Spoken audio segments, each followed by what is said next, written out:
All right, there we are. Welcome to another edition of Ghoul Gang Rising. This is episode 29. We got Reddit Reece here in the house. Let's flipping go. This is the We got the weekly whole show. posse. We got the whole posse. This is the weekly show where we dunk on the worst foreign policy takes of the previous week. So if you came here expecting base content, you're getting it from us, but we're going to be dunking on cringe content. So you've been warned.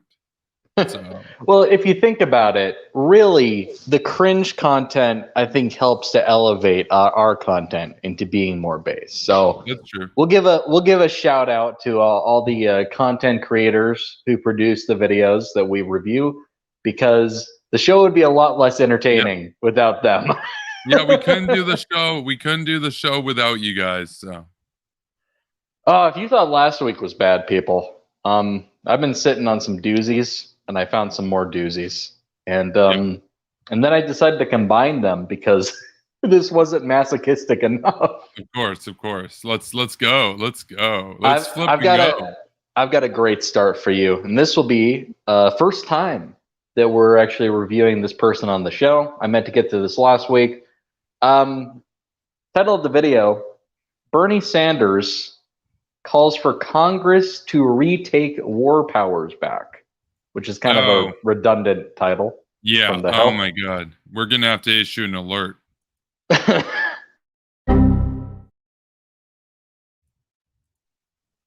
You're not wrong. This is part of a, and we've been talking about this. We've kind of made a meme out of it, but there is a, a bipartisan team that is co-sponsoring this bill to defang the executive branch, and Bernie's at the head of it. So we got to hear what he has to say about war powers. Let's see what Breadline Bernie has to offer. Let me thank Senators Murphy and Lee for their excellent work on this very, very important piece of legislation. I think it is clear that in the midst of the COVID pandemic, in the midst of the climate crisis,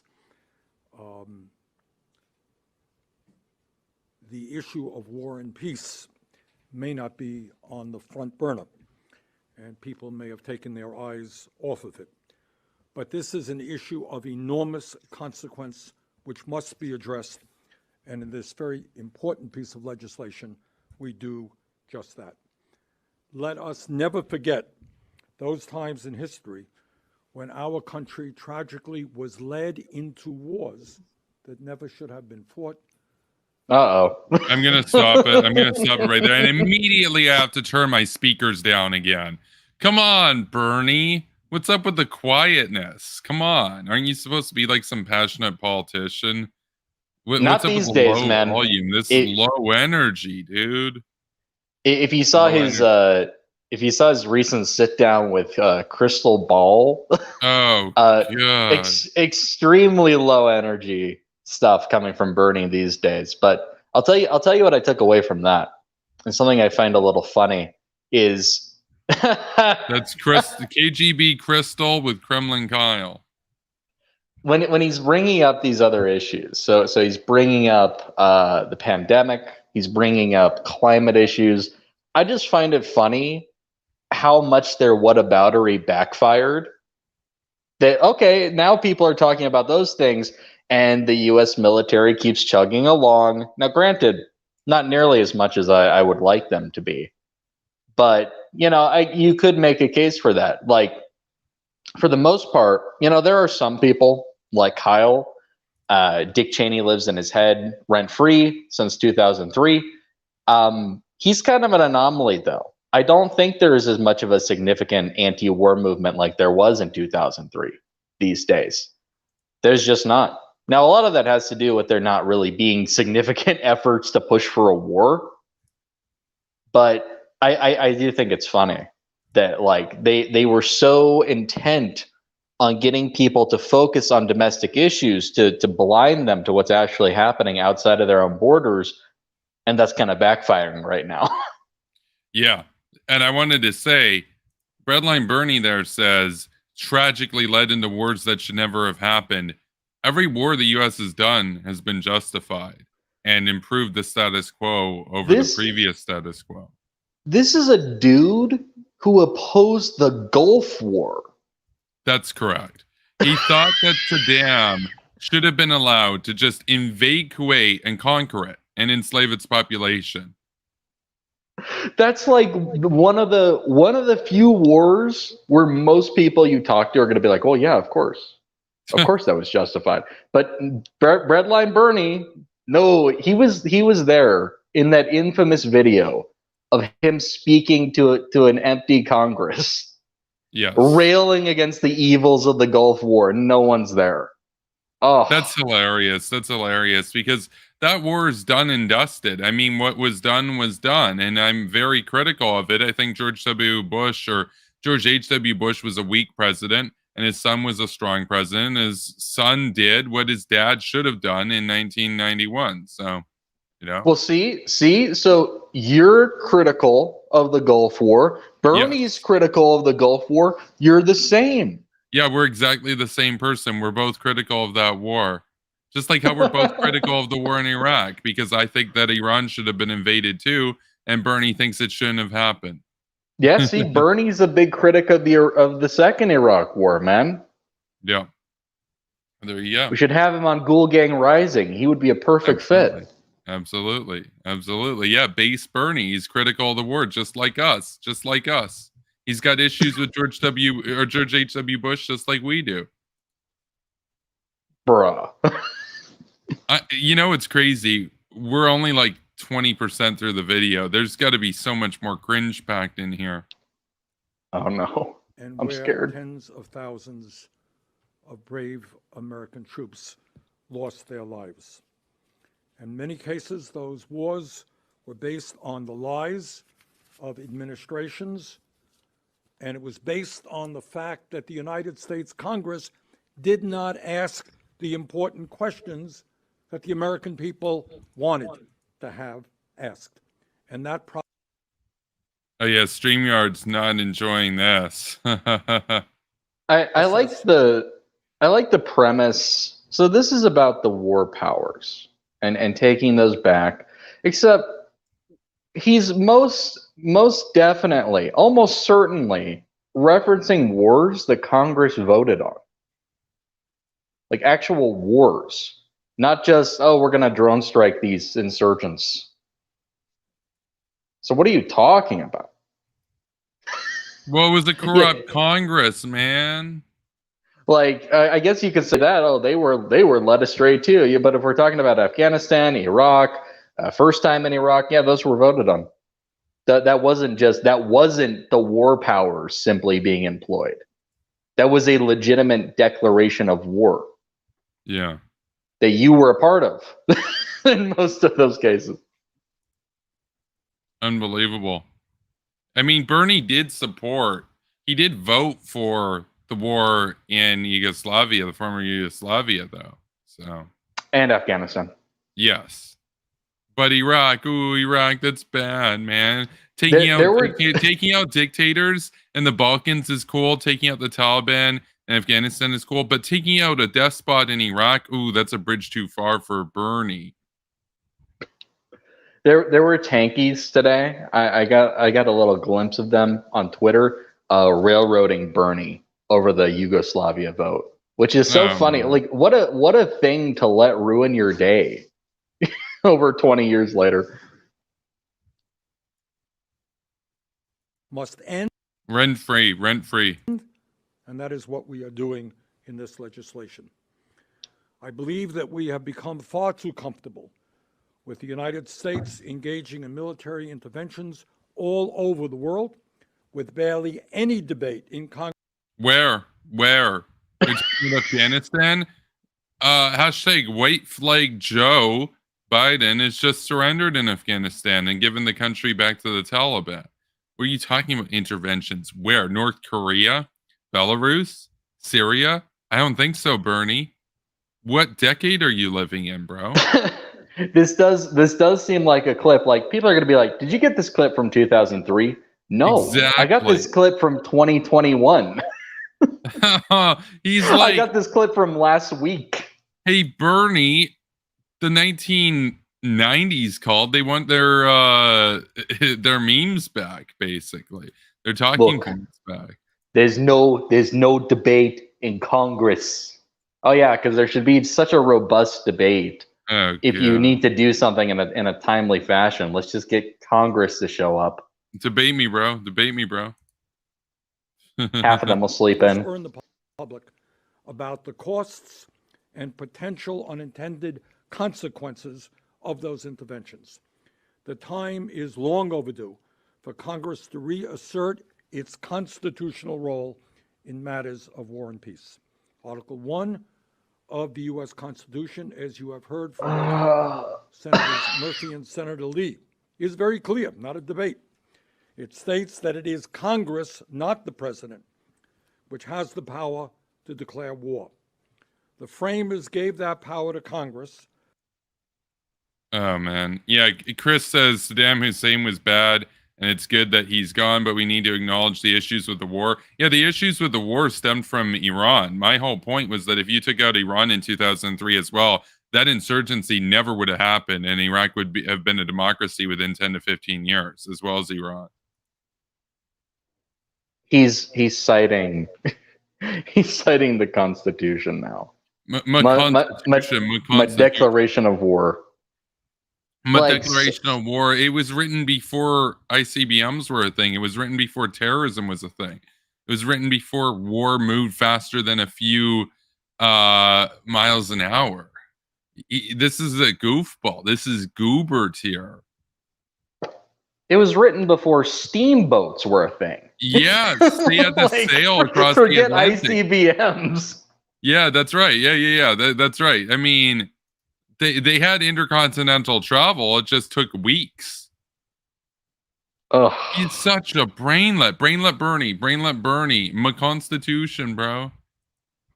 And these wars that he's complaining about were voted on. And that's also true. It's just you got to keep in mind, Reece, they were voted on by corrupt Congress people, man. Hashtag Citizens United, man. Bro. Oh yeah, no, but not Bernie. He's the one pure senator. I forgot. That's right. The problem is with the millionaires until I'm a millionaire. And then the problem is with the billionaires. But what if he's a billionaire? He's a millionaire now. Ugh. Most accountable to the people. But over many years and under administrations of both parties, Congress has allowed its oversight authority to wane and executive power to expand. What does that mean to be accountable to the people? So these are wars, these are military operations that were voted on by duly elected representatives of the people. Yep. And if the people didn't approve of that, they could have easily primaried them or voted them out, voted for somebody else. So but that didn't happen in most cases. Like a lot of those people, who voted for the Iraq War, they went on to have successful political careers. So maybe that's the people speaking. Uh-oh. That's right. Because you have a representative democracy. You can't have 330 million people vote on everything. That's stupid. You have to have a representative democracy. So you have to elect leaders to vote on your behalf. Obviously, a lot of people were satisfied with their local Congress members. So that is the ultimate brainlet take, is to, if something doesn't go your way, to blame say, Congress. Look, Congress is not being held accountable to the people. And they directly are. Their careers, their jobs are entirely dependent on how the people feel about them. That's right. Ugh. So lame. It's so lame. It sounds deep, but it's not. And that's a Bernieism. Bernie and all of his cronies. They'll say something that sounds deep and meaningful, and then you think about it for 2 more seconds after that, and it starts to fall apart. Oh, absolutely. Constitutional powers. It clarifies and strengthens congressional prerogatives in 3 key areas: war powers, arms sales, and emergency powers. I also hope it will lead to a larger discussion both in the Congress and among the American people. Because let us never forget that it is the sons and daughters and the young people of this country whose lives are put on the line when presidents make decisions, not to mention the billions of dollars Emotional manipulation that are spent in arms sales and military. Arms sales, man. Except that's good. That actually stimulates the economy, and security of your allies is also important. So why wouldn't you trade arms with those that help you in the world? I mean, what an isolationist level take right there. Let me remind you that it will be your sons and daughters out there on the battlefields. Yeah, it's a volunteer army. It's literally a volunteer army. You literally have to enlist. There's no conscription. He's an idiot. Like, nobody just like wanders onto the battlefield and they're like, shit, how did I get here? Except for some of the libertarians that I've debated, because they seem to really not understand what the military was about, you know? So I thought I was just going to be playing poker on the aircraft carrier. What's this? I have to fight? Unbelievable. Unbelievable. Well, they're uniquely stupid. We'll make an exception for them. They're dogmatically stupid. Their dogma's stupid. It's like, oh, you can memorize slogans and you can memorize tenets of your ideology. Okay, so you can memorize stupid. That's still stupid. It's impressively stupid. Don't get me wrong. I mean, Keith Knight, I think, was impressively stupid. My PDFs, that was impressively, brilliantly dumb. You know, my Rothbard PDFs. I bet a theologian is smarter than you. The PhD theologian is smarter than you, man. Yeah, like Thomas Aquinas, man. Like yeah, Thomas...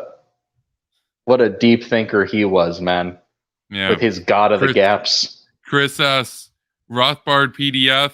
That's an old meme. Go and watch my debate with Keith Knight. Don't tread on anyone. He unironically suggests in that debate, when I posed him the question of how an anarcho-capitalist society with no government would be able to defend from a Chinese invasion, he says that he would get all of his neighbors together and everybody in the neighborhood together and email Rothbard PDFs, Murray Rothbard's anarcho-capitalist PDFs, to China so that the Chinese people realize that the state is their enemy and they give up the war on their own after occupying America because they overthrow their own system from within. And I told him, I said, I'm not convinced of that now, and I live in a free society. How are they going to be convinced of it when they live in a dictatorship? And also, if that strategy is so effective, why not do it now? But apparently they can't send them now because that would be a violation of the non-aggression principle. They would be aggressing. They would be aggressing on the Chinese Communist Party's sovereignty if they did it now. They'll have to wait to email the PDFs until after China starts the war. Then they'll be right to retaliate with my PDFs. Huge meme, amazing meme. Said unironically by a guy who's got 6,000 subscribers. So no greater gift to communist regimes than American libertarians. I'm sorry, what? Yeah, no, go and watch the debate. It was spectacular. He was one of those. He was like he could recite slogans and phrases, and he could recite principles and how this doesn't violate that principle and this principle and everything. He knew everything of libertarian dogma down to a T, like off the top of his head. And it was all stupid. It's all stupid. It was incredible. But at least he had answers, unlike unironic ANCAP. So. I know. Ouch. We haven't forgot about him. I mean, don't get me wrong, Mr. Maidman made him look like a genius, but let's be real about it. He's still a dummy. He's still a dummy. He's just not as much of a dummy as Mr. Maidman. So, I believe President Biden made a courageous and very difficult decision in withdrawing U.S. troops from Afghanistan, bringing the longest war in our country's history to an end. No. Let us be clear. Yeah, wrong again, Bernie. Wrong again, Bernie. So courageous. Wasn't it courageous the way he threw an entire nation under the rug? Oh, it's That's what courage, man. that was an act of courage. Nothing more courageous than to surrender, right? I mean, really, nothing says courage like a white flag, man. Nothing says courage like a white flag.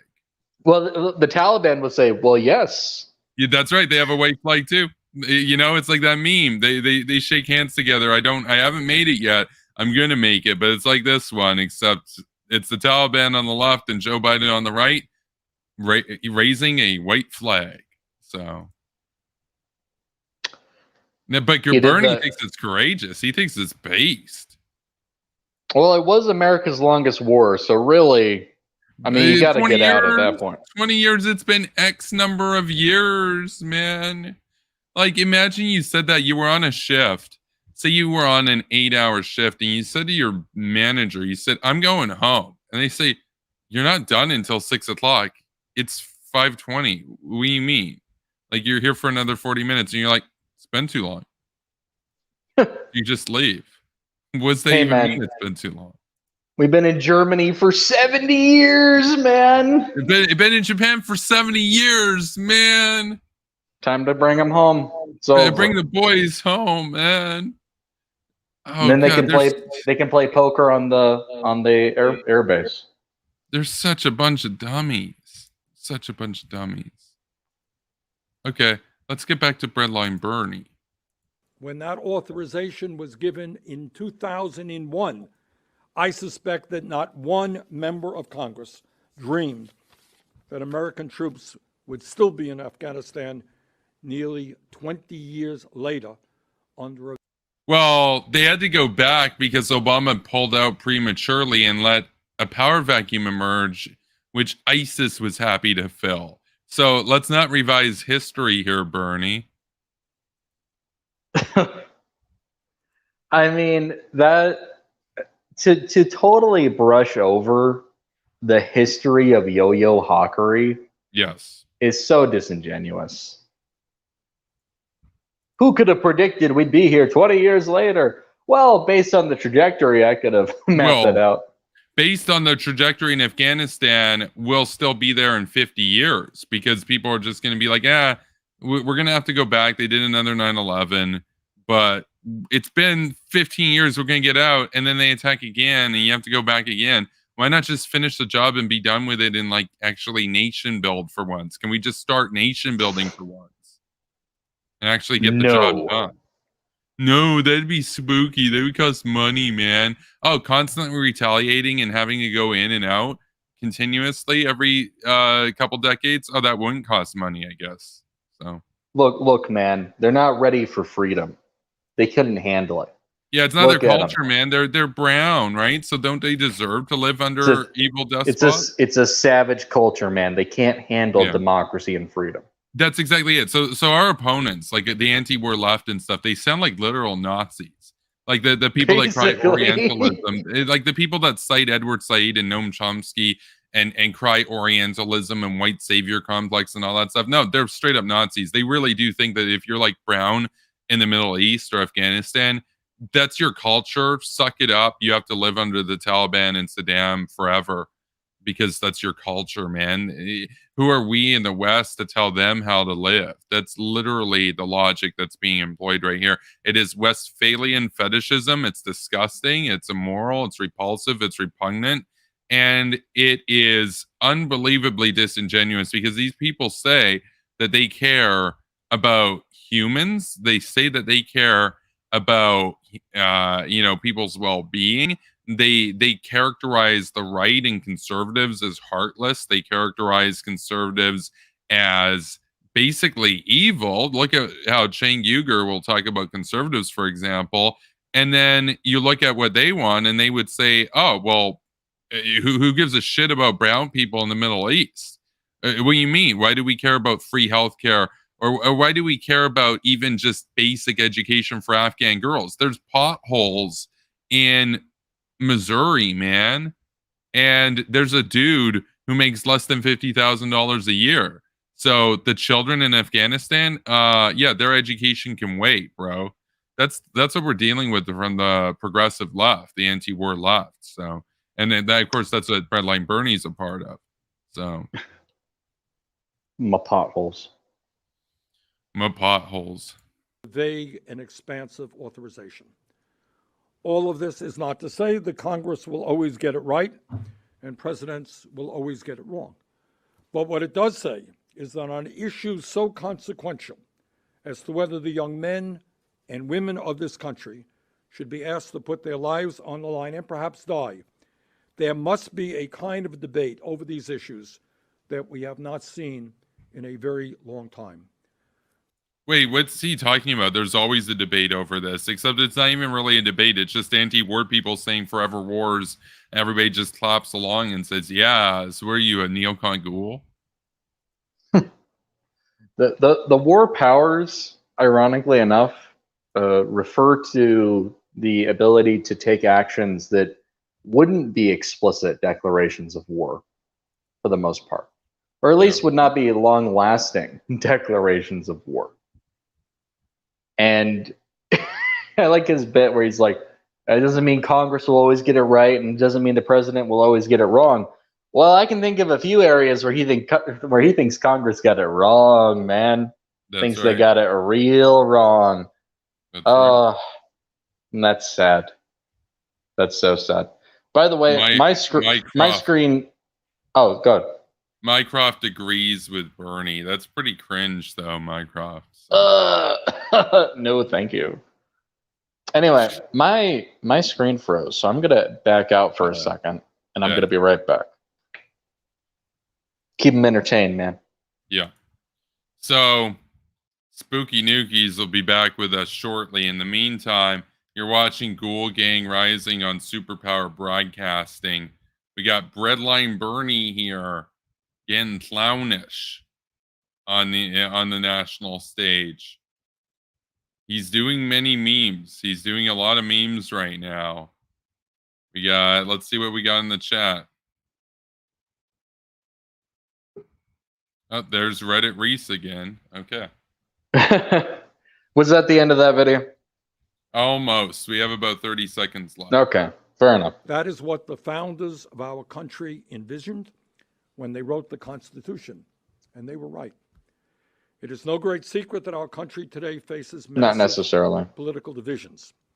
I believe, however, on this issue, there is strong support among the American people, whether Democrat, Republican, or Independent, that we should adhere to the Constitution of the United States and that we should not risk American lives and treasure without congressional authorization. Thank you. Okay, that's the video. And yet, in the wars that he's primarily complaining about, there was congressional approval. And most of these other cases where the president will use his war powers, it's to take action in conflicts we were already involved in. And I mean, I think that there should just be precedent. As soon as you're attacked, you're at war. Yeah, that's right. And Congress, we're not going to, because even back a few decades, it was kind of cringe. Like after Pearl Harbor, let's get Congress together and let's vote if we're going to go to war. It's like, no, we're at war. It's over. You don't get Congress. What? What's there to debate about? Like, because here's what the debate should be. Did they attack you? If they didn't, then you're not at war necessarily. If they did, then you're at war. What are we going to do? They attack you, you have a debate, and then you decide not to go to war? That's okay, then you don't have a country anymore. Great. That's stupid. I will not be part of promoting such defeatism. And we'll see we'll follow this up. I'm sure. The thing is, I have doubts that it's really going to succeed in the Senate, but it does have some high-profile names behind it. So it's not just nothing. It's not just Richard Medhurst screeching on YouTube. But anyway, I suppose we can move on. Yeah. Oh boy.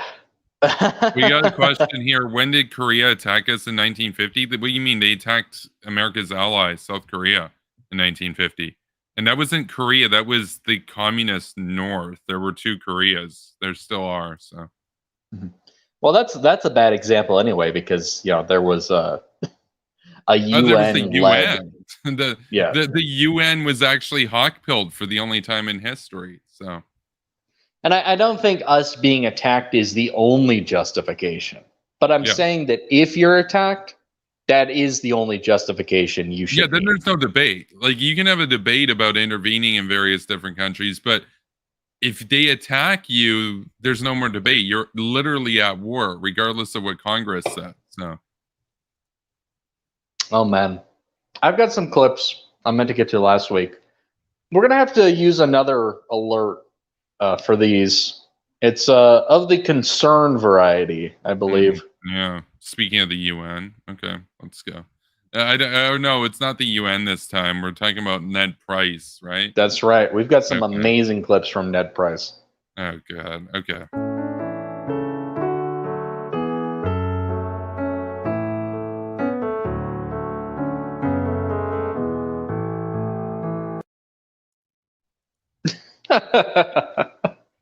Classic. So we could go with the first one. This is Ned Price on the Afghanistan peace process, part 1. Okay. Is this one the 1 minute and 30-second or the 53-second one? Because the titles didn't download on it. It's just random letters. It should just be the first one. Okay, well, 50% chance. 50% chance. It doesn't really matter. Okay. The neighboring countries on Afghanistan, do you see the role of Iran is supportive in the peace process?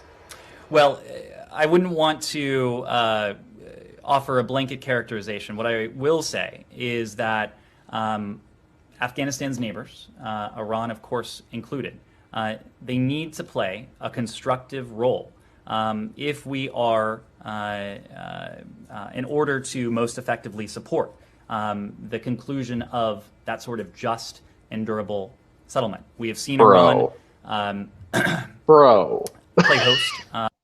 I don't want to offer constructive. I'll tell you. You want to talk about constructive? I'll tell you what Iran is constructing: nuclear bombs, Ned. I like how he says, and he always does this whenever we watch him. I don't want to offer a blanket generalization.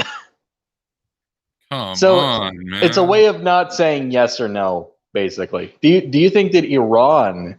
What a question to begin with. Do you think Iran has a role to play in the reconstruction of Afghanistan?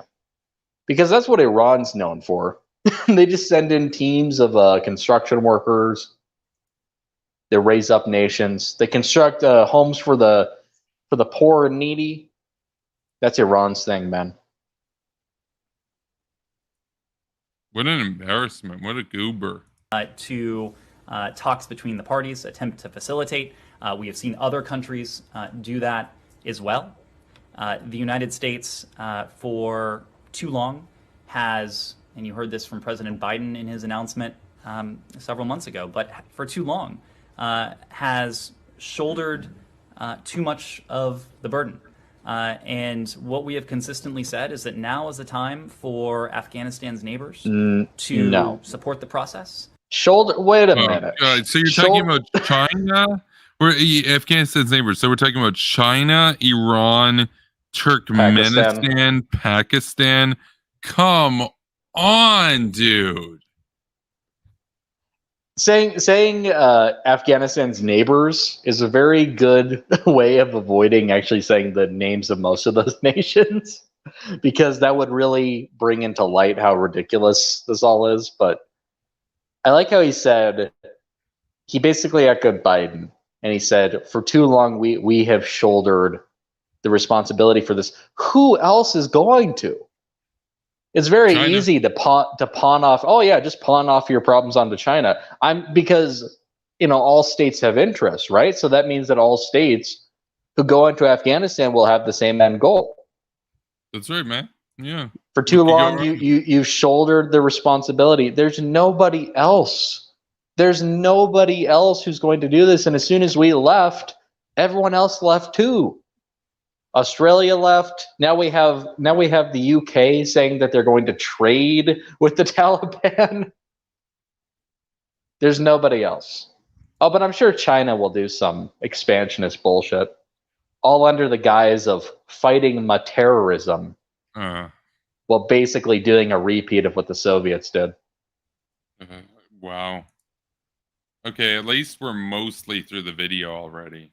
To play a role that is responsible, a role that is constructive, a role that facilitates the efforts of the parties to reach this just and durable political solution. So we certainly have welcomed efforts of regional countries to do just that. I mean, it's so much worse. Dude, regional countries. What a meme. That's a new meme right there. Regional countries. Regional countries. Yeah, in the Middle East. Yeah, no, and in Central Asia. You know what it's like. No, you know what it's like. Like, let's say you live in a really bad neighborhood, a lot of gang violence and stuff, right? And you call the cops and you say that one of the gangs just like shot your kid. You know, you got a young kid, shot him in your yard, right? And you call the cops and you say there was a drive-by and all this kind of stuff. And cops tell you, look, we ain't going to do shit, man. We've been in that neighborhood too long. You know what you really need to do? Check out like the regional neighbors, man. Like, see if one of the other gangs will help. Regional neighbors. No, see if the Crips will help you out. It's so much worse. Long, man. It's been too long, man. It's not our job. Like, sure, we're the police, but it's not our job, man. It's so much worse than we're even portraying it. It would be bad enough if they were seriously suggesting that we count on Iran to do any kind of meaningful reconstruction in Afghanistan. But what he's saying is worse, because he's saying, well, we want Iran as a regional nation. We're just going to treat them like any other nation on earth. We want them to be there to help with this peace process, a peace process between the legitimate government and the Taliban. Except there's not going to be a process. There's not going to be an opposition to the Taliban in a few short months at this rate. If what we've been seeing on the ground keeps up, there's not going to be a need for any kind of negotiations or diplomacy, as faux as it would be. And then what are they going to be saying? Then they're just going to be saying what Boris Johnson is saying and has rightfully predicted. Well, it looks like they're going to rule Afghanistan, rather. The Taliban's going to rule Afghanistan. And there's no purpose in even acting like these other parties have any legitimacy, or we're even going to need to remember their names in 2 months. And then what's Ned Price going to say?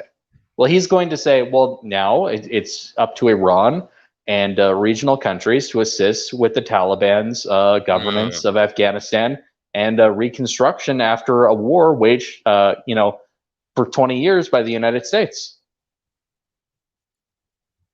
And we would like to see all of Afghanistan's neighbors play a similar role. All of them. Countries. Dude.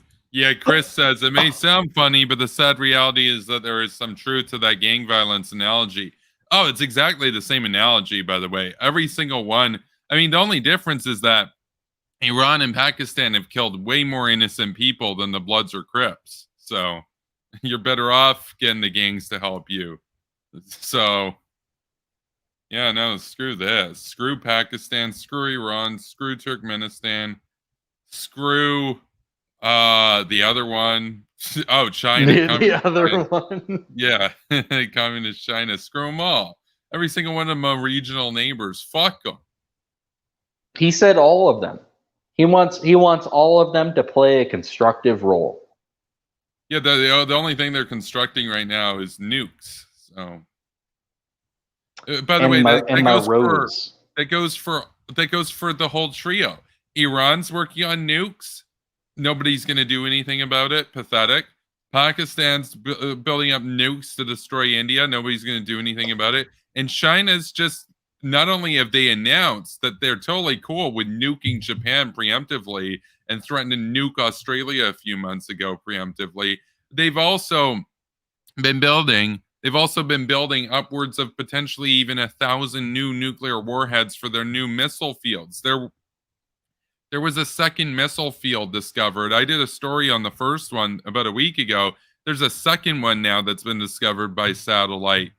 They're going to house about 250 ICBMs, and all of them are MIRVed. So they're going to be potentially 1,000 new warheads that they're bringing online.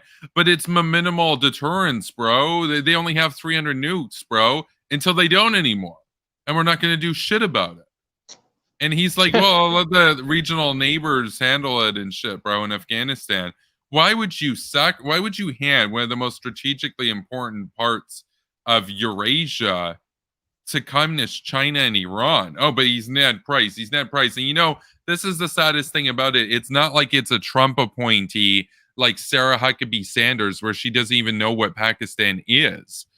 Her reading Pakistan on a list is the first time. Or like when she says regional neighbors, she doesn't mean it to disguise how bad they actually are, so she doesn't have to say it. She literally doesn't know who the neighbors are, right? We're not dealing with that. Ned Price is actually smart. He knows what's going on, but he's lying here for money and prestige. So fuck Ned Price. Fuck hashtag white flag Joe. Fuck Iran. Fuck Pakistan. Fuck China. These guys just threw 37 million people under a bus into the dark ages under the Taliban, and this is the cope we're going to have. Oh, well, maybe Iran could take care of it. Maybe China could take care of it. It's like some Joe Lewis level stuff. Except at least Joe Lewis is honest about supporting China. Ned Price isn't. So. Yeesh. Well, with that, we do have this this second clip. It's related. It's from the same briefing, and yeah, it gets worse. Says, believe it or not. Hey, Chris says this is multipolarity gone awry. Multipolarity always goes awry. When is multipolarity ever good? Multipolarity is unstable. Multipolarity is a joke. I want American unipolarity forever. So let's go on to the next video. Afghanistan, Pakistan, the withdrawal of the Afghan ambassador. Do you have anything to say about that and how the relationship between Afghanistan and Pakistan moving forward will affect what's happening there? Well, what I would say is to reiterate. Hold up. Ronald Reagan says we all need money. If you have a Patreon, don't throw stones at glass houses. No. That's a cool false equivalence, bro. Equivocated again. I said Ned Price lies for money and prestige. When have I lied on this channel? I have a Patreon, yes. People pay me money to make content, yes. When have I ever lied to my audience? I don't lie to my audience. Ned Price lies to his audience. So that's the difference between us. People Patreon me to say the truth that nobody else is willing to say besides like Spooky Nukies here. So that's about it. I'm a truth teller, man. Yeah, we tell it like it is. Net price? yeah. Apparently the net price is probably negative. I mean, who wants to buy a liar? I mean, well, if you're Iran or China, but NPC price. But he hasn't had a chance to lie yet. Be cool. No, he lied in the other video. This video we just started. We'll bring it back 4 seconds. Let's go. Bring it back. Afghanistan, Pakistan, the withdrawal of the Afghan ambassador. Do you have anything to say about that and how the relationship between Afghanistan and Pakistan moving forward will affect what's happening there? Well, what I would say is to reiterate what I just noted, that Afghanistan's neighbors do have a role to play.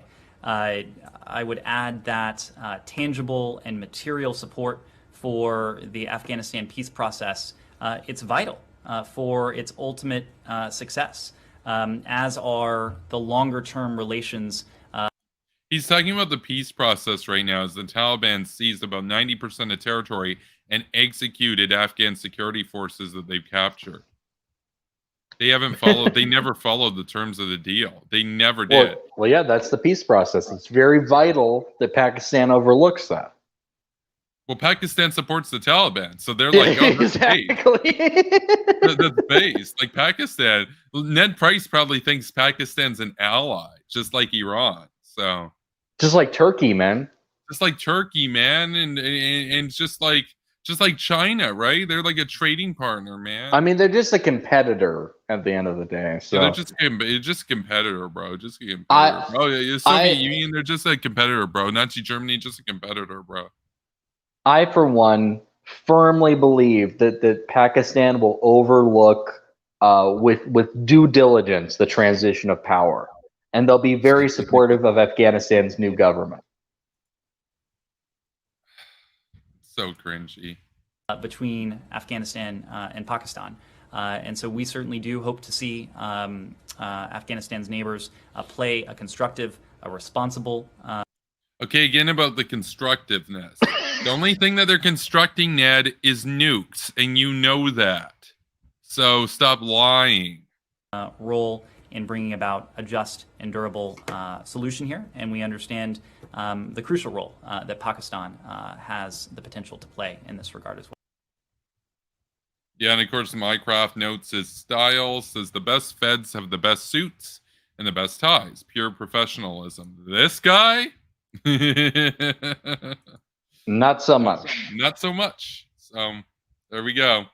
Wow, we're through 3 videos in under an hour. That might be a record here. It helps when they're shorter, and we'll keep it up. We got another one for you from Twitter.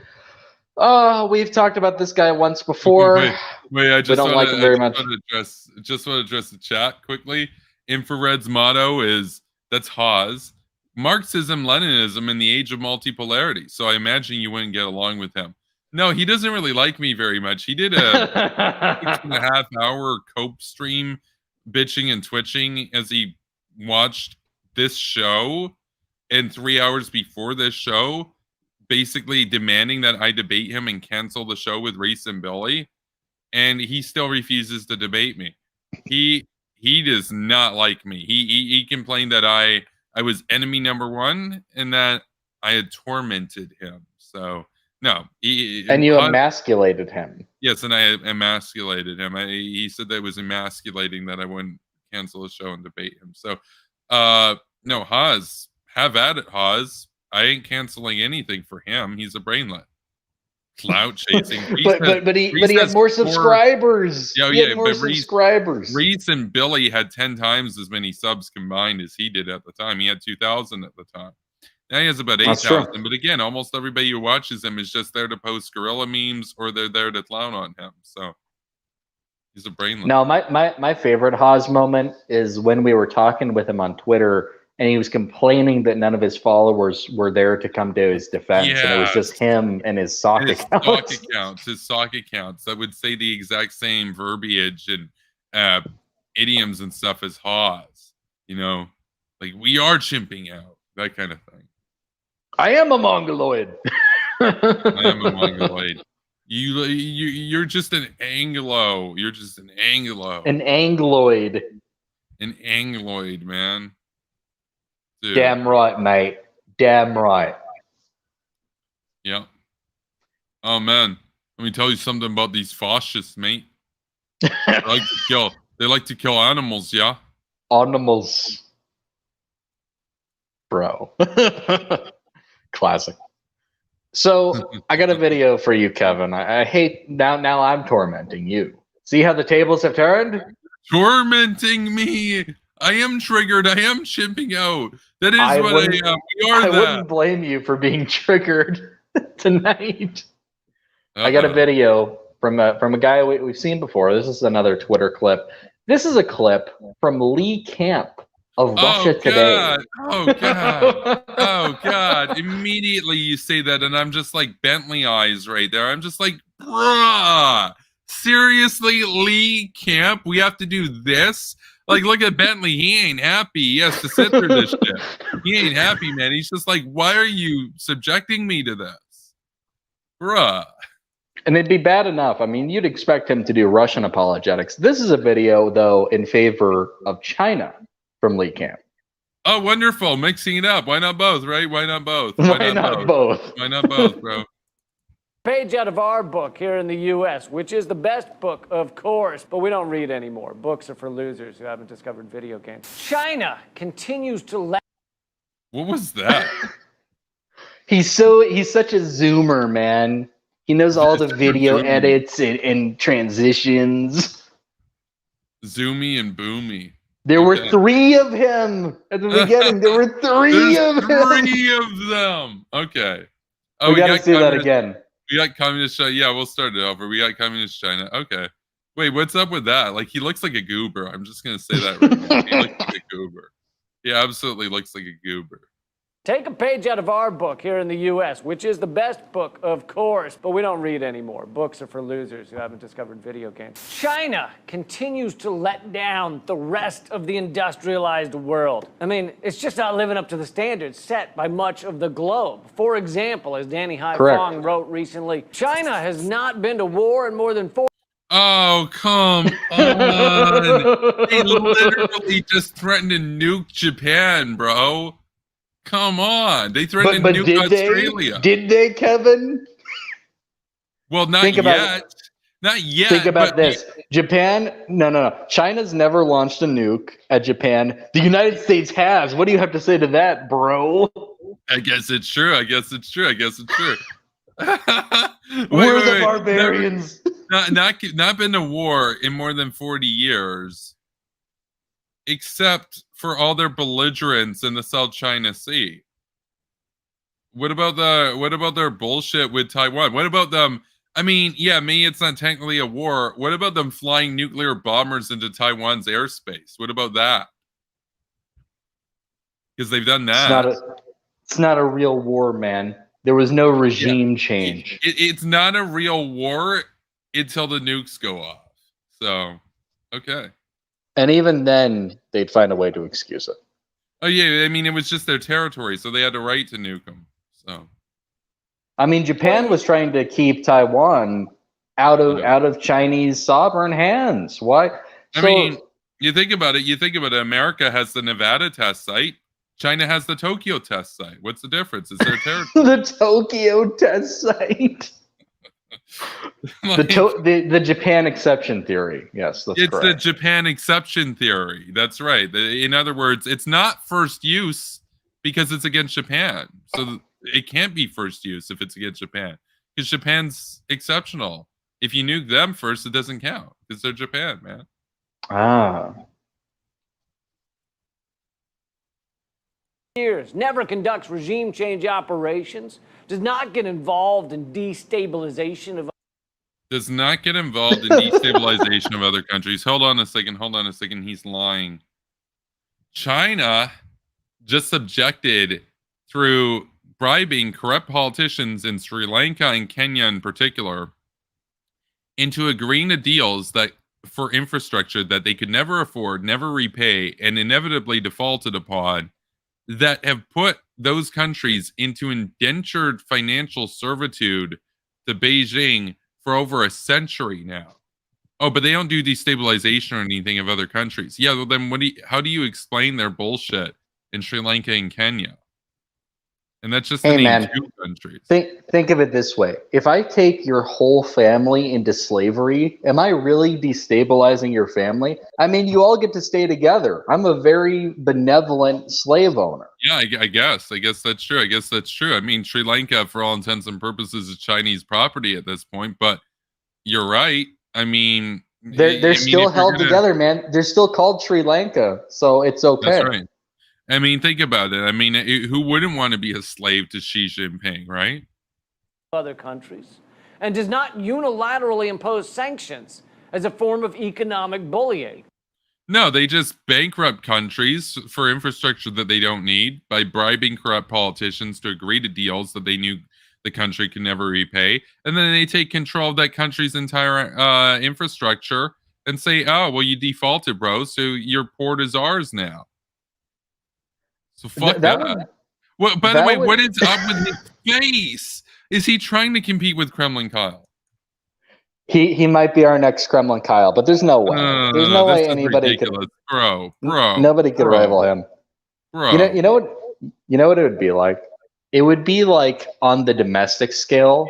If you were like, well, these predatory loan sharks, they don't do the domestic equivalent of sanctions. They don't deny loans. That's right.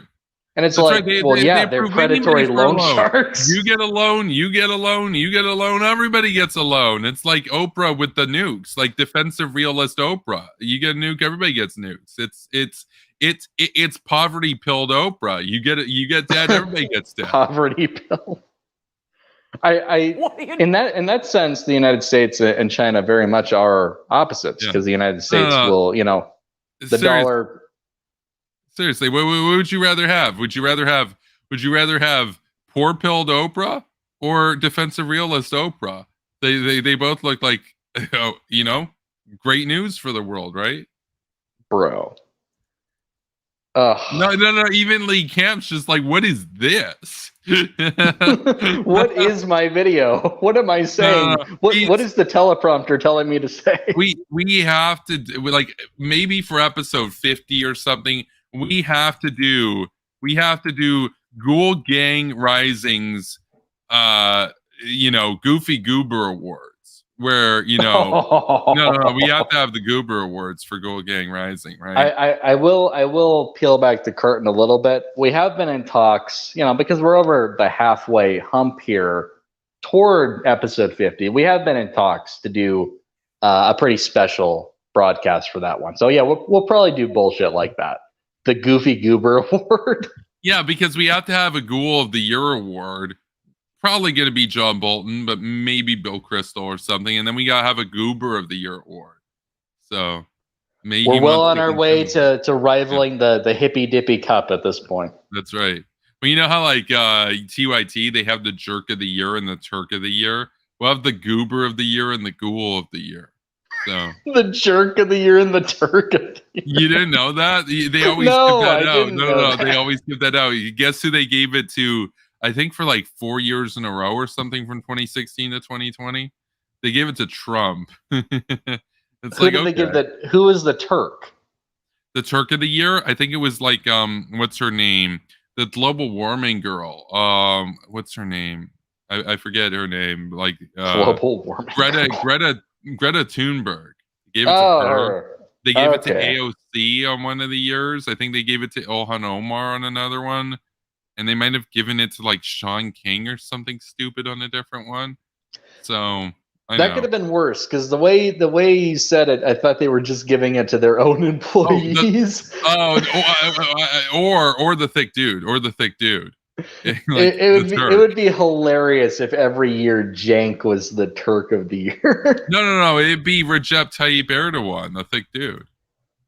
Don't you mean Rob DeSantis? Rob DeSantis. Oh man, imagine they give it to Alex R. He's the Turk of the Year from South Dakota. Turk of the Year. Turk of the Year. Doing, China?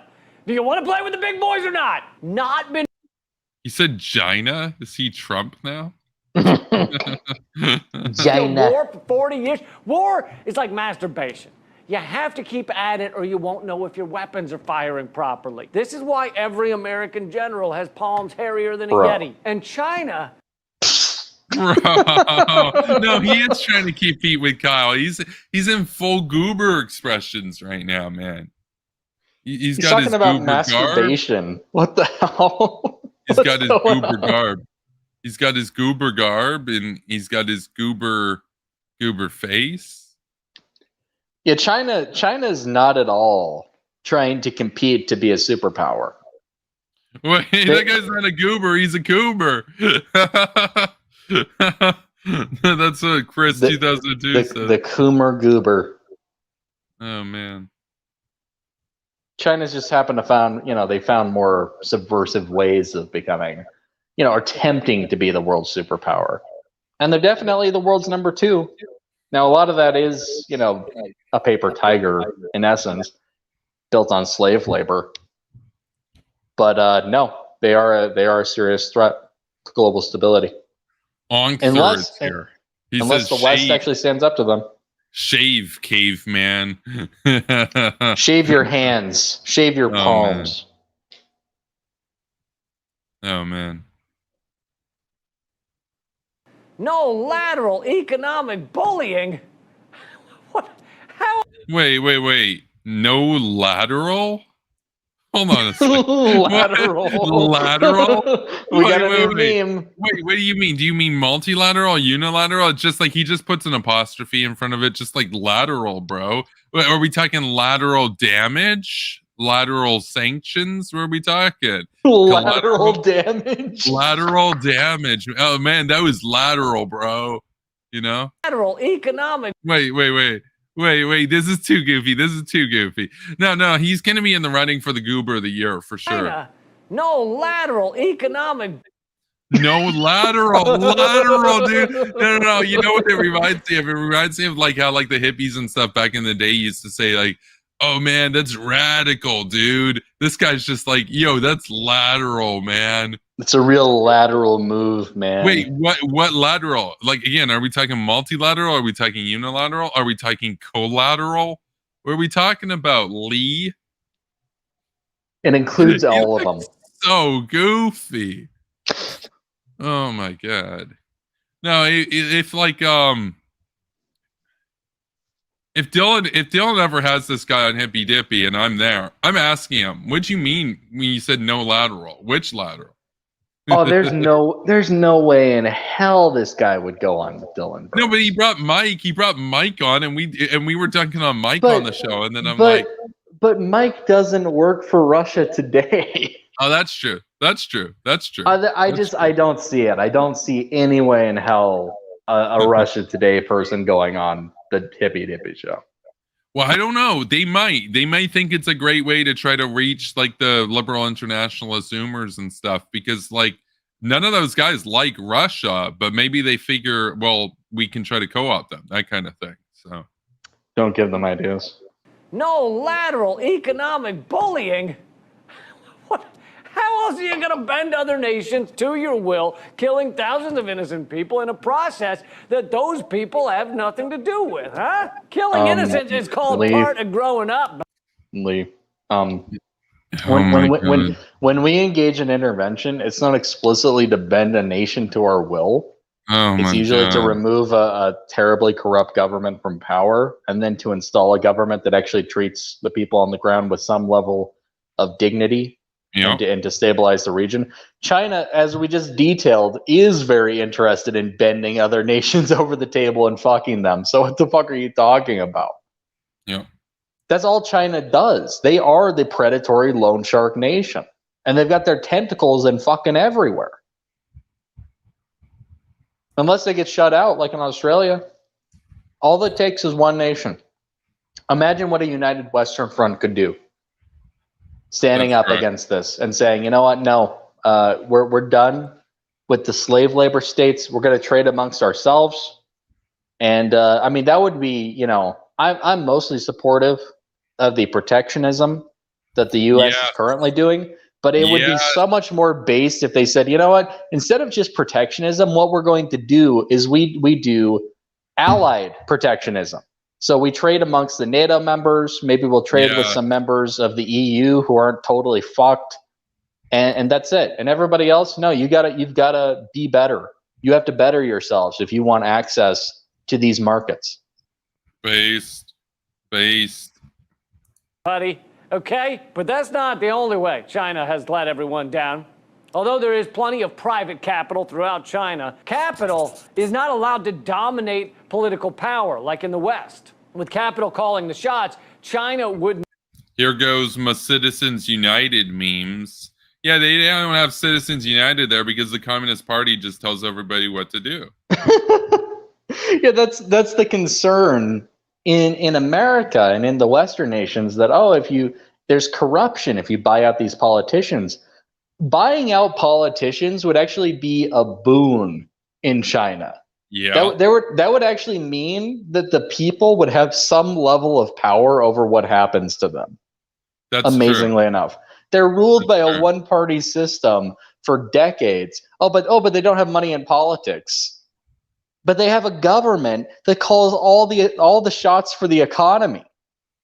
That's worse. They have politics and money over there. You could be the richest guy in China. You could be Jack Ma. You could be whoever. They can disappear you in the night and take all your money if the party decides that you're getting purged. So, Hey, man, at least there's no money in politics.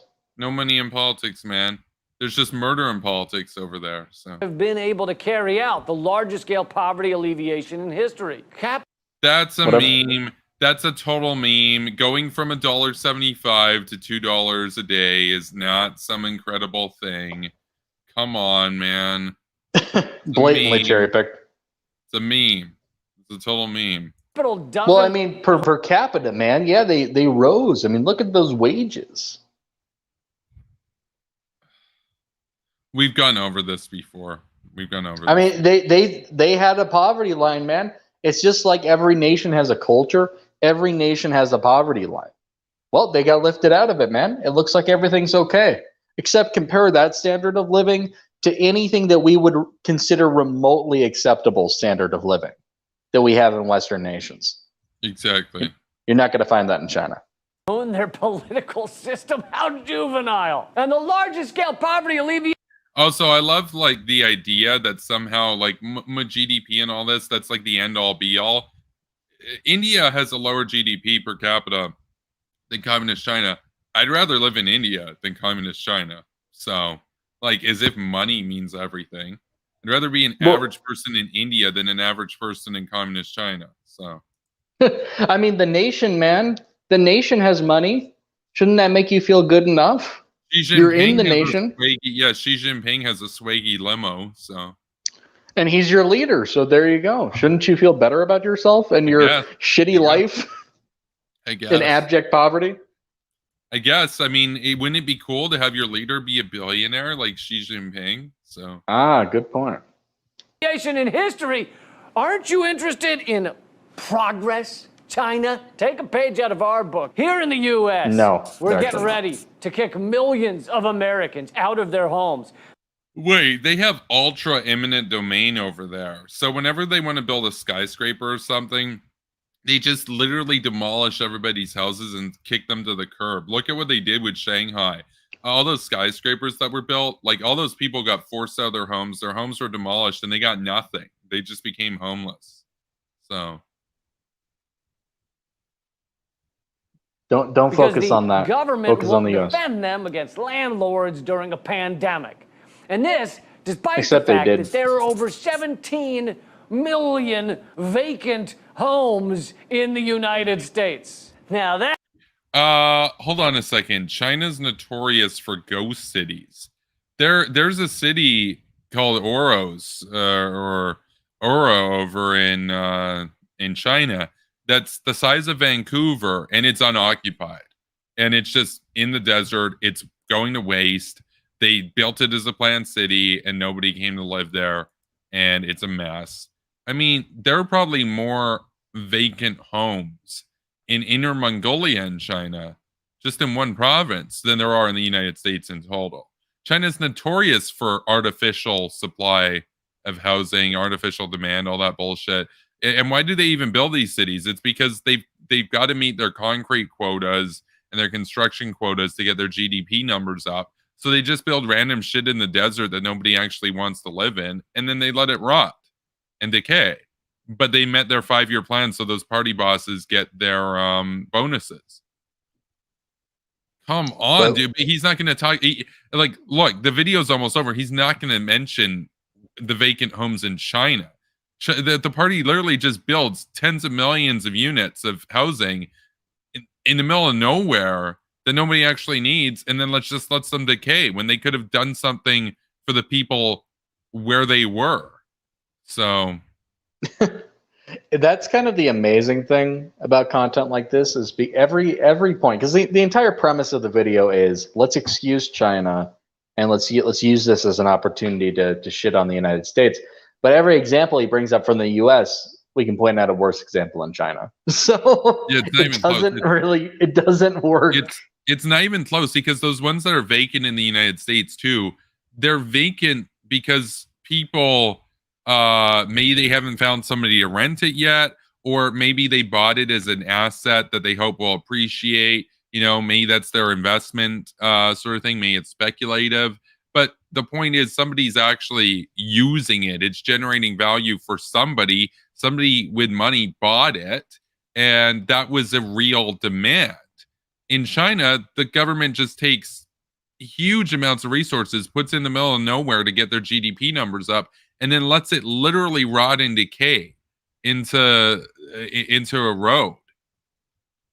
What a waste of resources. There's no waste of resources here. There was clearly a demand for those houses by those who bought the houses. That's not true in communist China. Besides which, you don't even own your home in communist China. Even if you pay off your mortgage or if you buy it in cash, you're just leasing it for, what is it, like 99 years from the party. So That is what I call progress. Progress isn't getting rid of poverty, it's increasing it, which is good because it means that the very rich are taking that money from the poor to increase their wealth, which our billionaires totally are. A bunch of them live in outer space now because they can no longer stand the smell of the unwashed mass. wait, that's not true. Show me a million. Hold on. That's the biggest lie. That's the biggest lie of the episode so far. Show me a millionaire who lives in outer space. So I believe if I type in how many people in space right now, there's actually a site for that. It'll tell me like it's usually 5 or 6 people that are in space. It might be more right now. I know China's bringing online. Okay, we got 10 people right now, and it gives you their names. So Oleg Novitsky is a Russian flight engineer. He's been in space for 114 days. Do we think, and he's a flight engineer from Russia, do we think Mr. Novitsky is a millionaire? Probably not. We got Mark Vande Hei from the United States. He's been in space for 114 days. He's a flight engineer.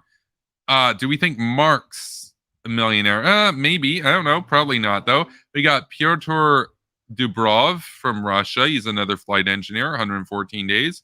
We got Thomas Pesquet from France. He's a flight engineer, 100 days. We got Megan MacArthur, flight engineer, 100 days in space.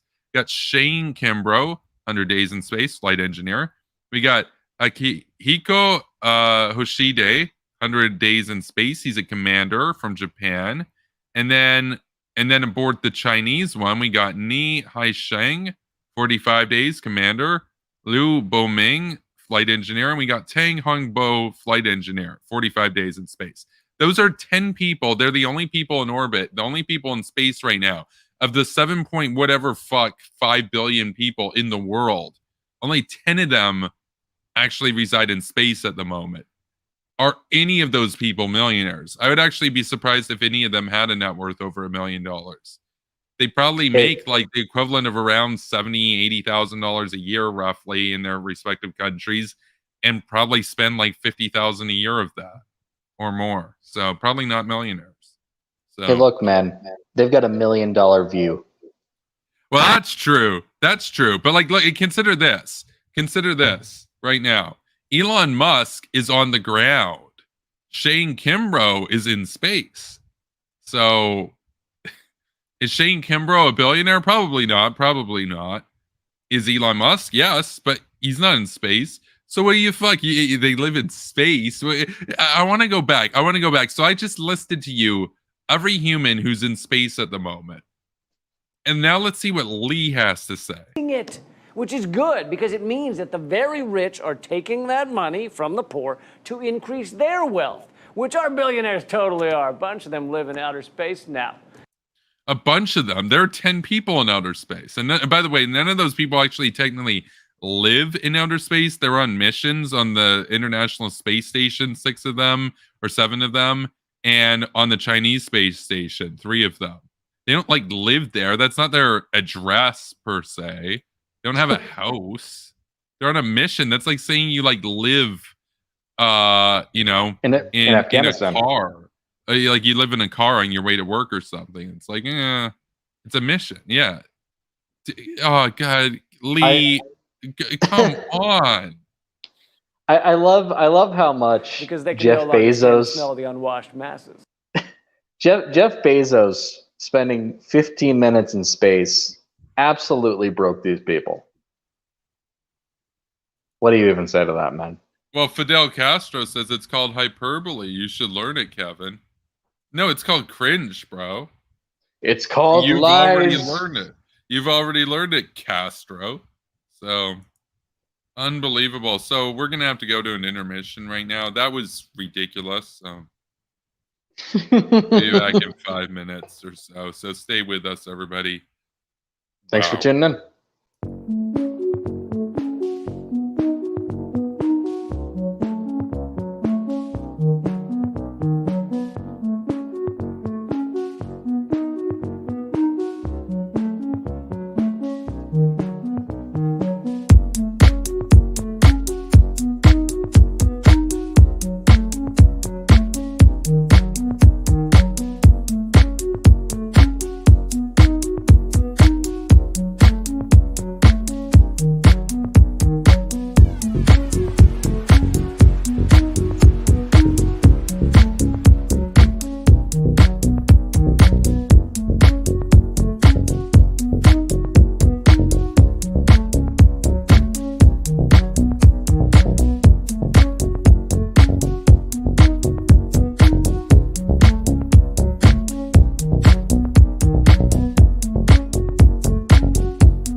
Okay, and we are back. Thank you for staying with us. And we actually have more people here right now than we did before, so that's cool. You know, it's very late, so They show up for the music, man. They love the music. Yeah, it's swaggy, absolutely swaggy. So we are moving on to the next video. What's up next on? If you, Yeah. So the first half was kind of a warm up, to be quite honest with you. I've got one. We're not going to make it through this whole thing. It's too long, but I at least wanted you to see the beginning because you're going to laugh your ass off.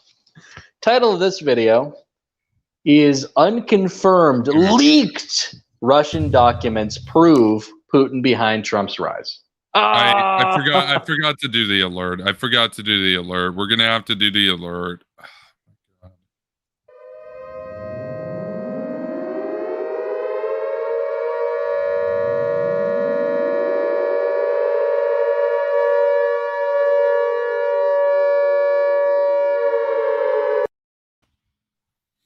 Bimbo Kimbo. That's correct. That's who we're looking at on the street. Oh God, it's long. Don't worry. I'll mercifully cut it short when I feel like we've heard all we need to hear. What point are we going to start this from? The 0 mark? Yeah. No, you need to hear the beginning. The beginning's awesome. Oh my God. Well, the Russiagate plot continues. The Guardian is reporting today that they have obtained leaked documents that show Putin had a plot to put Trump in the White House in 2016. Well, yeah, he admitted to supporting Trump on the public record, so whatever. Let's go ahead and go over this article and then discuss what we think about this latest twist and turn in the Russiagate saga. Kremlin papers appear to... By the way, if somebody says Russiagate, that's almost always an attempt to delegitimize Russia's actual meddling and interference in the United States democracy. So I like how she says it's the latest twist. Like, this is something you would have been able to tell 6 years ago based on the output of Russian media. This just in, a plot to install Donald Trump into the White House. Yeah, thanks. That is the latest report of all time. Like, that's crazy.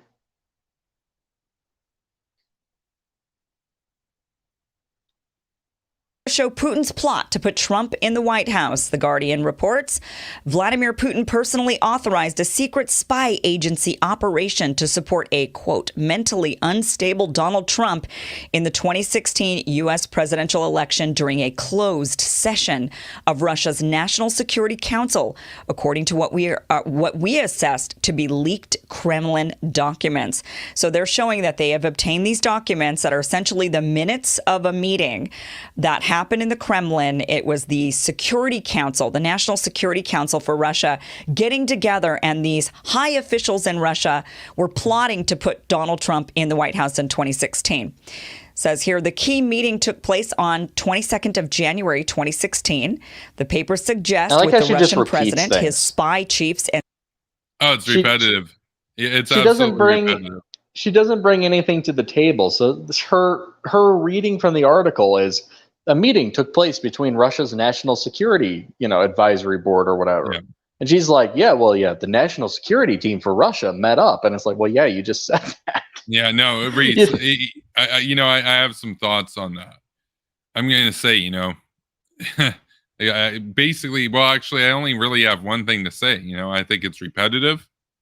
I think it's also incredibly repetitive. I think it's very repetitive. So, and lane pilled. It's also repetitive and repetitive. You're not wrong. In addition, it's repetitive. And senior ministers all present. They agreed a Trump White House would help secure Moscow's strategic objectives, among them, quote, social turmoil in the U.S.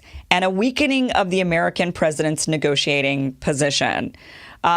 Okay, so let's stop there for just a second here. The idea that Russia wants to see social turmoil in the United States, that they want to see a destabilized United States, is you know, where exactly is the evidence of this? What? Wait. Hold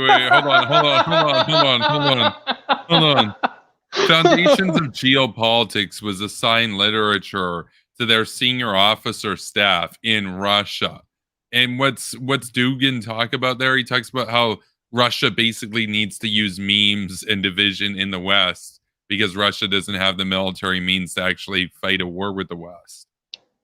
Undermine from within, divide and conquer from within. That was KGB strategy going back to the Vietnam War and earlier. So, what do you mean? Where's the evidence? That's what the KGB's always done. What do you mean? Even looking past that, imagine the ridiculous premise of asking, how would nation A benefit from enemy nation B being destabilized from within? Why would they want that? That's so crazy. Where's the proof of that, man? The proof? What? That's like, okay, that is sky is blue tier right there. If you need proof for that, first off, there's mountains of it. But you shouldn't need proof for that, actually. That is self-evident.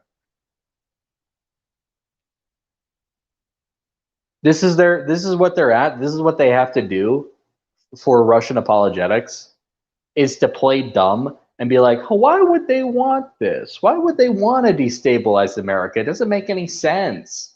Because if I admit that they want to destabilize America, oh, actually, then maybe we should be against them because I'm an American.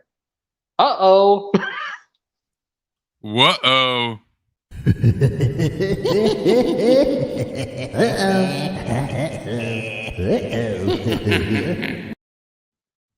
If anybody ever deserved it. What? And then we have Kyle in here, just like, come on, man, I deserved it. No, Come on, you've lost your throne, man. That was one of the stupidest things I've ever heard. You're done, son. Don't worry, Kyle. We'll get to you soon enough.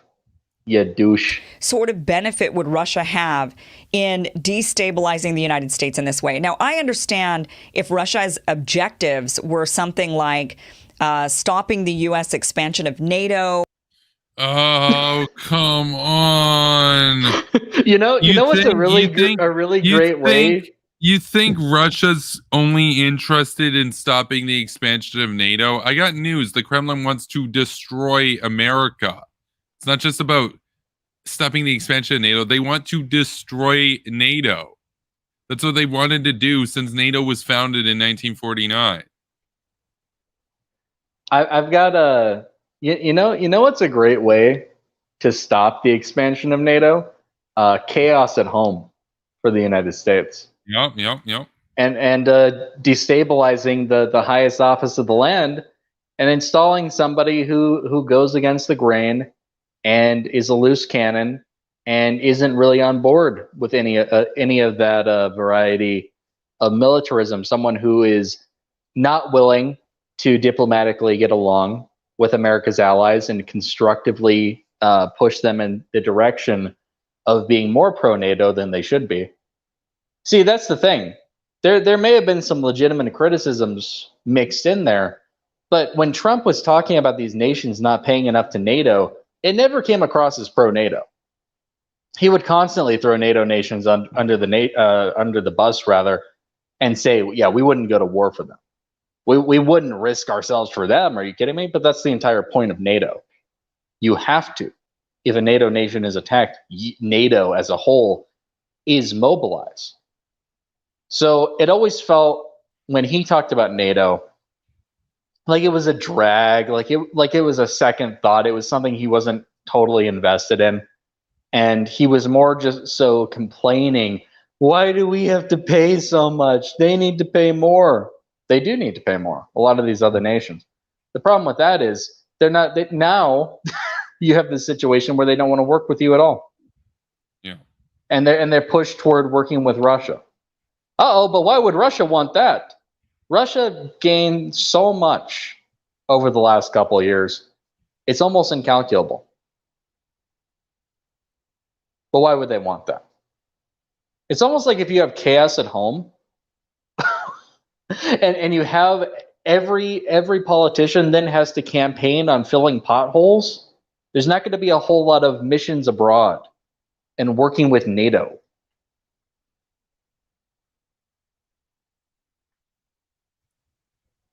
Well, that's exactly it. They know that they can't fight NATO on combat terms, so they have to stoop to the sneaky shit.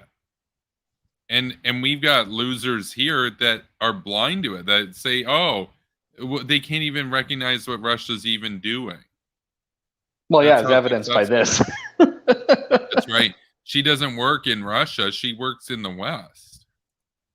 You wouldn't be able to tell stop- the fucking difference, man. No. You Wouldn't be able to You tell the wouldn't. difference. Stopping U.S. influence in Eastern Europe, right? Those are all things that are pertinent to Russia, Russia's national security, Russia's objectives.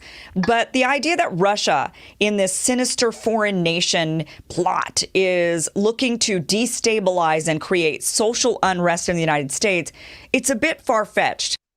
Well, then why did they support the alt-right and Black Lives Matter then and get them to fight with each other? Why did they And that was hype that up? Russiagate. That was debunked. Oh my god. Supposedly, not really. We're not trying to do that to Russia. I mean, okay, I have to take that back just a little bit. Maybe we are, but if we are, it's an attempt to overthrow the government, right? Well, that sounds based in Hochfeld.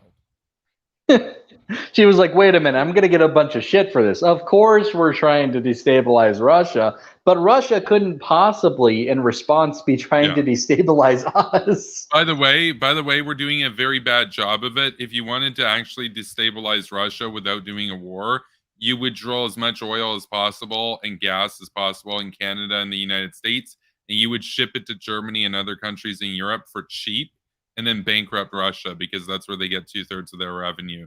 Oh, but we can't do that because of Paris Climate Accords, which Russia isn't even following. So it's the attempt to, you do it with a purpose. You're not doing it just because. And that's sort of what this is implying, that if Trump were in office, then Russia would get to create. No, that's not what that's implying at all. Russia's just doing it for the fuck of it. No, there's a clear purpose, and we would never deny that of Russia or Putin. There's clear purpose behind their actions. They know what they're doing. And quite frankly, their leaders are more competent than ours, at least at the moment. Well, Putin is the smartest world leader around. He's smarter than Kim. So, I mean, even Kim has made some mistakes. So, Putin doesn't really make very many mistakes. The only mistake that Putin's made is not declaring in firm writing a firm line of succession after he dies, because he doesn't care. He's a nihilist. He's basically like Stalin. He doesn't give a shit what happens to Russia after he's gone. But apart from that, he's a very intelligent dictator who knows how to use a relatively weak country to get wins, because he basically takes advantage of strong countries not having the will that he does. So I wish we had leaders with the intellect and the willpower of Putin. So in some ways, I do think that's an intelligent move, though, because I mean, there's a pretty well-documented history of named successors slaying their predecessors. That's true. That's true. So I could understand them not wanting to open up that can of worms. No, I got you. But like, let's say that he said it very clearly. Like, if he was grooming one of his daughters to take over after him, the chances that she's going to have him killed, you keep it within the family, you can usually guarantee a pretty stable line of succession. Now, of course, monarchs and stuff back in the day had issues with that. But the point is, if you got no line of succession in place, then who's to say that the next leader that comes in won't just undo everything that you built your whole time? Like the way that Khrushchev did. Khrushchev undid a lot of what Stalin was going for. Now, he still kept the gulags. He still kept the police state, but he definitely liberalized it. He definitely toned it back from Stalin. Stalin would have been pissed, but Stalin didn't name any successors. He didn't really care what happened after he was gone. He was a nihilist, right? So, you know. I suppose it depends on if you value things over nihilism or your own hedonism in your time. and power. I moving on from that. I can't believe the dumb shit that comes out of Bimbo Kimbo's mouth, man. It's remarkable that she looks at that headline, at that report, and takes it to mean, oh, you want there to be destabilization in America. That sounds like there's no purpose behind it. What are you talking about? How did you get that reading? How is that your conclusion? How is that the result of the inner workings of your mind? And you jump to that. Oh yeah, clearly. Because is it because if there's chaos, then there must be no purpose behind it. Except someone with a real purpose can wish to use chaos to their advantage. Can you believe the things we actually have to explain on this show? Well, 29 episodes, 29 weeks, yes, roughly, of us explaining the most obvious basic shit to total idiots. Oh yeah, no, exactly. I mean, you can watch the full playlist if you got the time of Ghoul Gang Rising. It's on this channel, and see, you can't tell who's smarter, who's generally right, the Hawks or the anti-war people. Well, watch the playlist and then get back to me on that, because it's very clear. These people are dum-dums. So dummies. Yeah. Create social unrest in the United States. If we create social unrest in Russia, like maybe there's a possibility that that's happening now with Navalny and the protests regarding Navalny in Russia, that is Navalny? It's Navalny. It's Navalny. What's up with all the dummies and the poor spelling too? That's goofy. So Navalny. That's what we call him over in these parts. We call him Navalny. Yeah, that's clearly part of an effort to destabilize. Totally. No, it's more so just a case of solidarity with someone who is a political prisoner. We're not eager. You would be hard pressed to find someone involved in our government who's eager to see Navalny take power, because he would not be an ally of America, especially on our side. We don't want to see him installed necessarily. Yeah, no, for sure. We've gone over that before. Absolutely. But it is useful. It is useful to distract the Russians at home with those issues. And quite frankly, despite our disagreements with Navalny, what's happening to him is wrong. And so just on that basis alone, it's worth speaking on. Absolutely.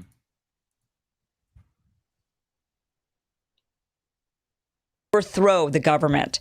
That has a direct implication is that we would create a problem for Russia and therefore potentially a problem for Putin himself. So it's a little bit, that right there is a little bit odd. I don't think Russia has any interest in creating social turmoil unless that means directly getting rid of the administration or changing our position when it comes to NATO and the expansion of NATO. Wait, but wait, so she admits they have a motive to do what she's saying is fake news. She's admitting they have a motive to change the administration, make sure it's Trump instead of Hillary Clinton, and weaken NATO, which is what Trump did. So she can believe that Russia would be interested in dissuading NATO expansion. She can believe that Russia would even be interested in deposing the United States government. But what she can't believe is that Russia would just want to, spew chaos throughout the United States, despite the fact that they've hyped up all manner of memes publicly. It's not even a secret. That's what they do. Watch any Russian media. We just watched Lee Camp. The entire purpose of videos like that is to spew division and to get Americans focusing on issues at home, like my potholes that are supposedly such a major inconvenience, and Jeff Bezos went to fucking space, and then you ignore what Russia's doing.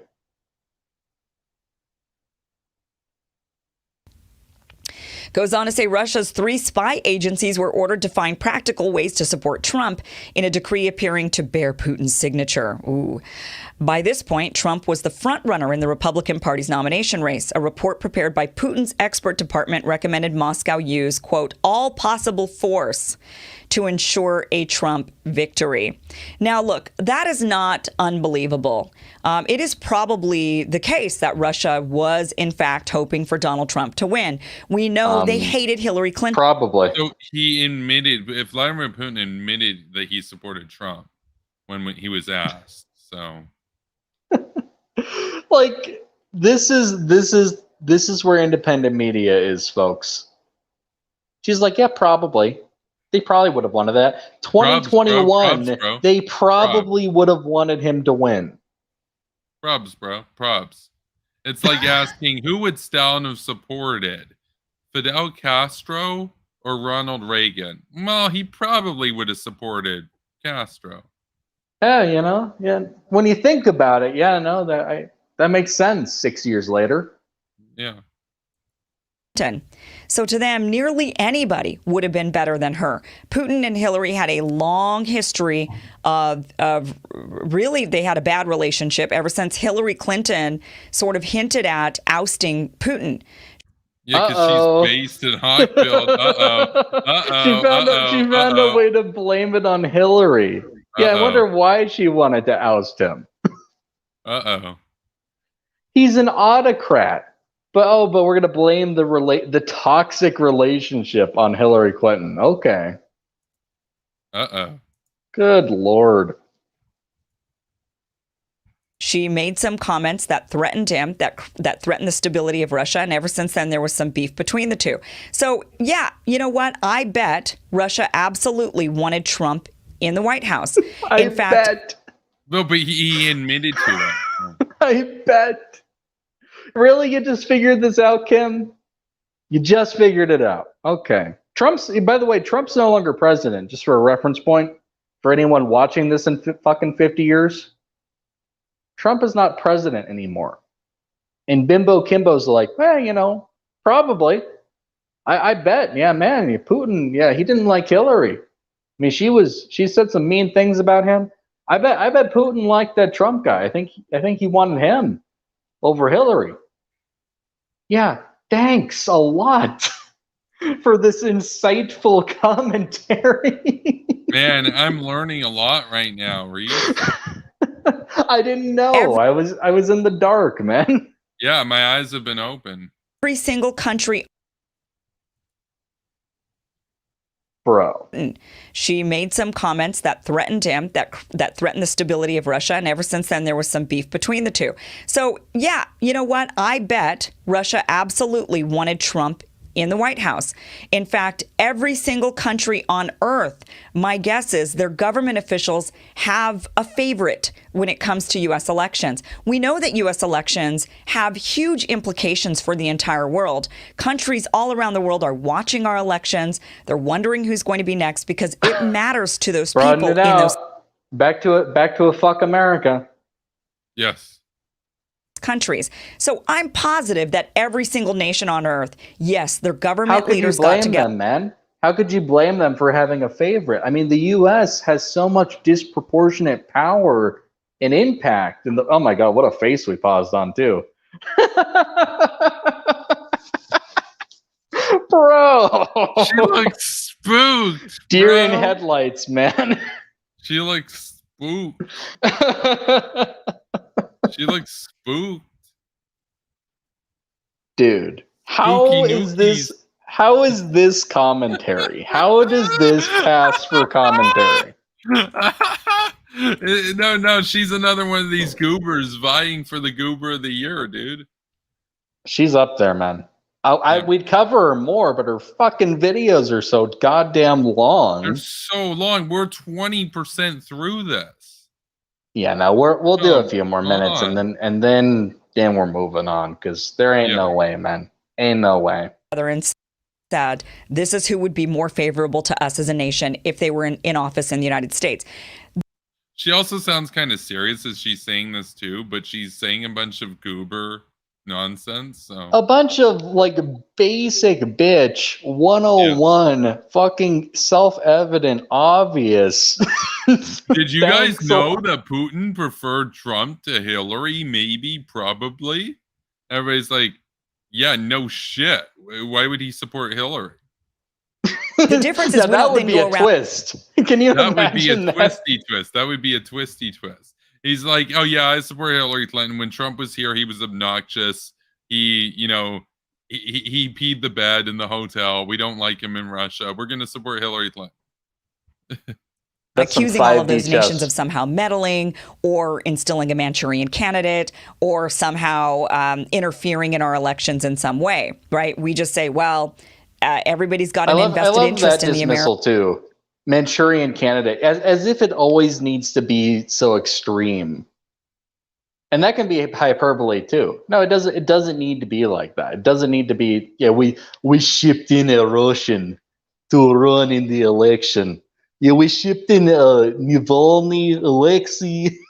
No, but you can have Wait. people running for president who do Wait. have sympathies toward their foreign policy goals.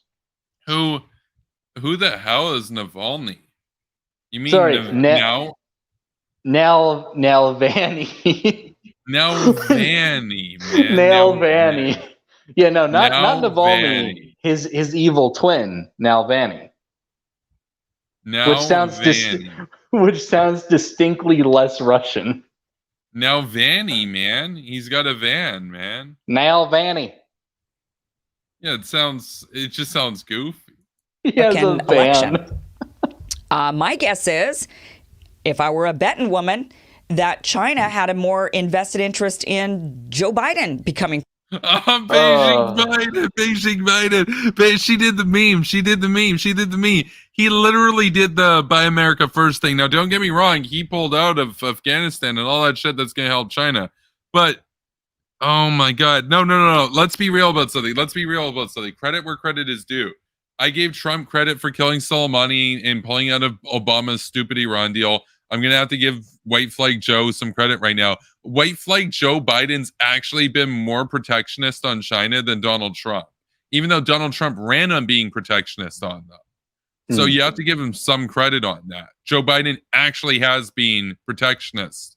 So why would they want him? Why would they want him? He's been worse for them than Trump. Even if she was right, why the fuck would it matter? So Russia preferred Trump in a totally different election, and then China supposedly prefers Biden in this election. Well, yeah, no. Here's the thing: we're not necessarily partisan. If it came down to it, if that was actually the case, if Joe Biden wasn't protectionist with the economy, if he was a bigger boon for China than Trump, then we would talk about that. Well, China might have actually supported Trump because Trump fell in love with Kim, and he had a great tone with Kim in their perspective, and he also met Xi Jinping and talked about beautiful chocolate cake. You'll never hear that from Joe Biden.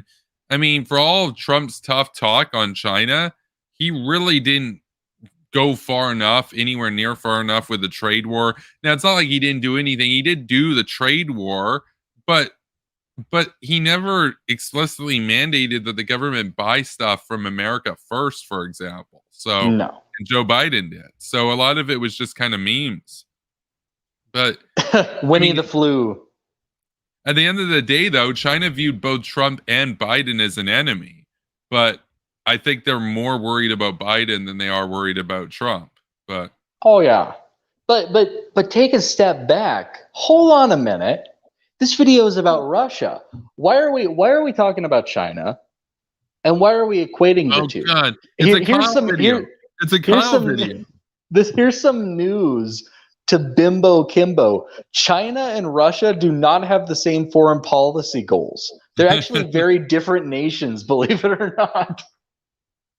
No, they're both anti-American. They must be the same, man. Solidarity. So wait a minute. So Russia thought this way about candidates in one American election. China thought this way about candidates in another American election, and apparently that's a point. I don't know how that's a point, but she said words, and apparently people thought that was compelling. She must be doing something right. She's got more subs than us, man. That's true. She's got the subs. She's got the subs. So, okay. Do we have to watch any more of this? Because I'm hell no. That was too stupid. Sick of Bimbo Kimbo. So I got one more for you. Thankfully, it's not too long. I was very insistent this week because I knew that there was too much other cringe I wanted to cover. Title of this video is Republican Drafts Resolution for War with Cuba. Wait, this is a Kyle video? Is that? Yeah. Okay, I just wanted to make sure. So we need an alert. Oh, God.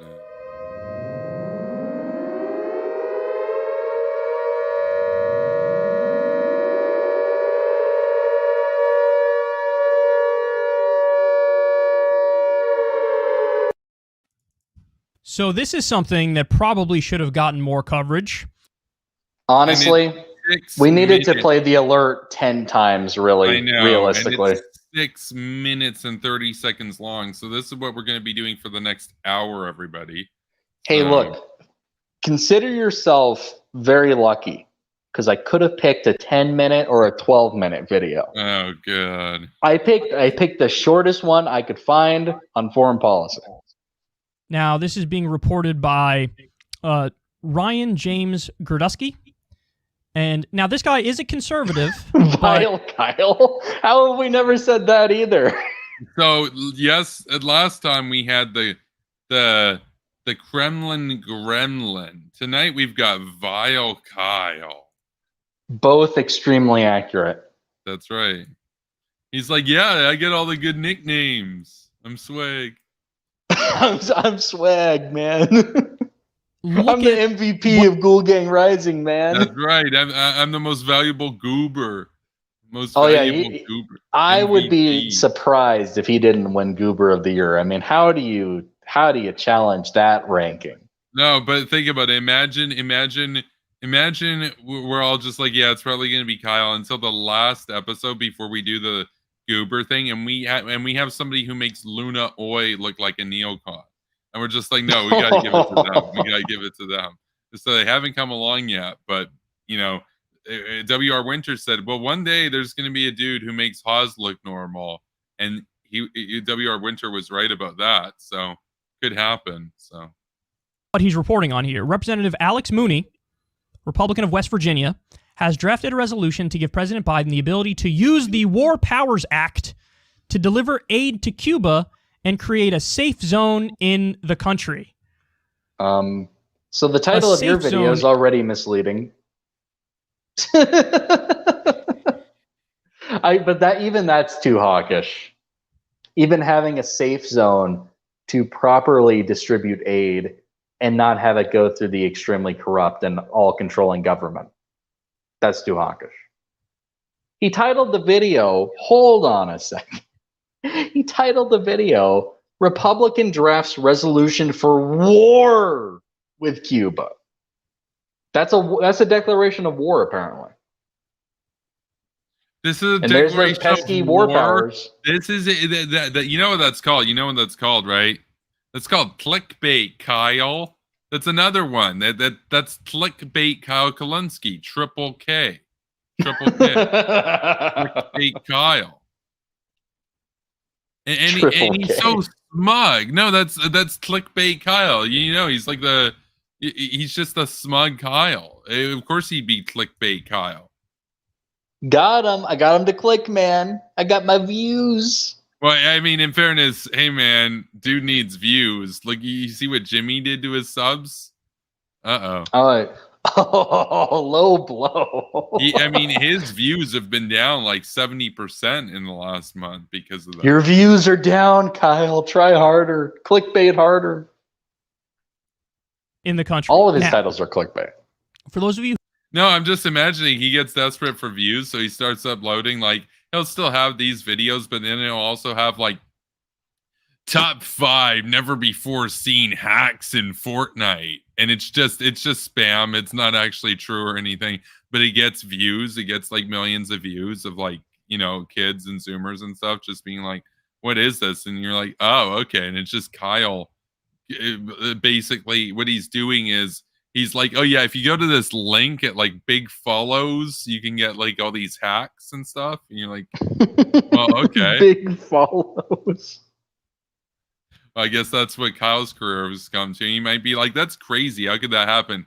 That basically happened to Chris Hansen, pimping the Escobar Fold 2 phone for the cartel on YouTube. How the mighty happens fell. to the best of us, man. Yeah. Who don't know about this, and I don't blame you because this is not something that's widely known. But in order to create a safe zone, you would need, at the very least, air power, but you would probably also need boots on the ground. So he's effectively... Very, very different than necessarily declaring a war, by the way. That would be like saying having a no-fly zone in Syria was explicitly declaring a war, a regime change war on the Syrian government. That was explicitly declaring World War III. So, oh yeah, that's what Hillary Clinton wanted to do. Well, then I stand corrected. Okay, wait. So we didn't watch the whole bimbo thing. Are we gonna watch the whole clickbait Kyle thing? Absolutely, it's a short one. Okay, I believe in us. Short. It's Kyle. Okay, it's short. It's short for him.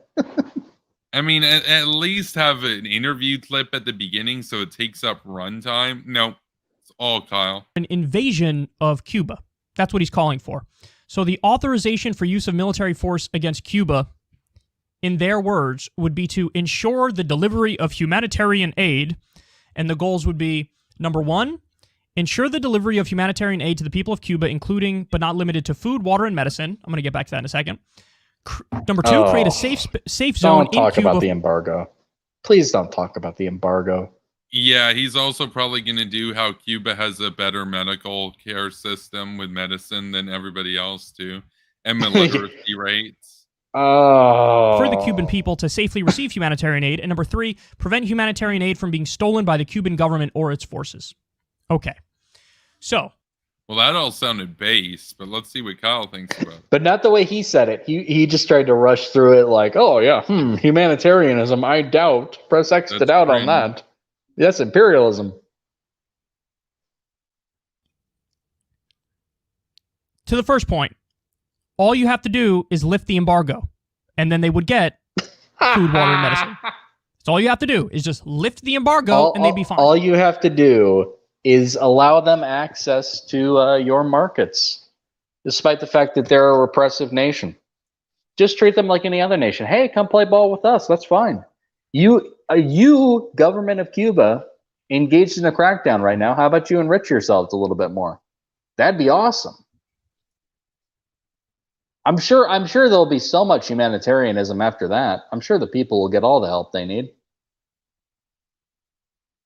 Which almost goes to show you they know that, but they just want to invade. And they just want to bomb. You're fucking stupid. They just want to bomb. They just want to shoot. Bomb. They just want a missile. They just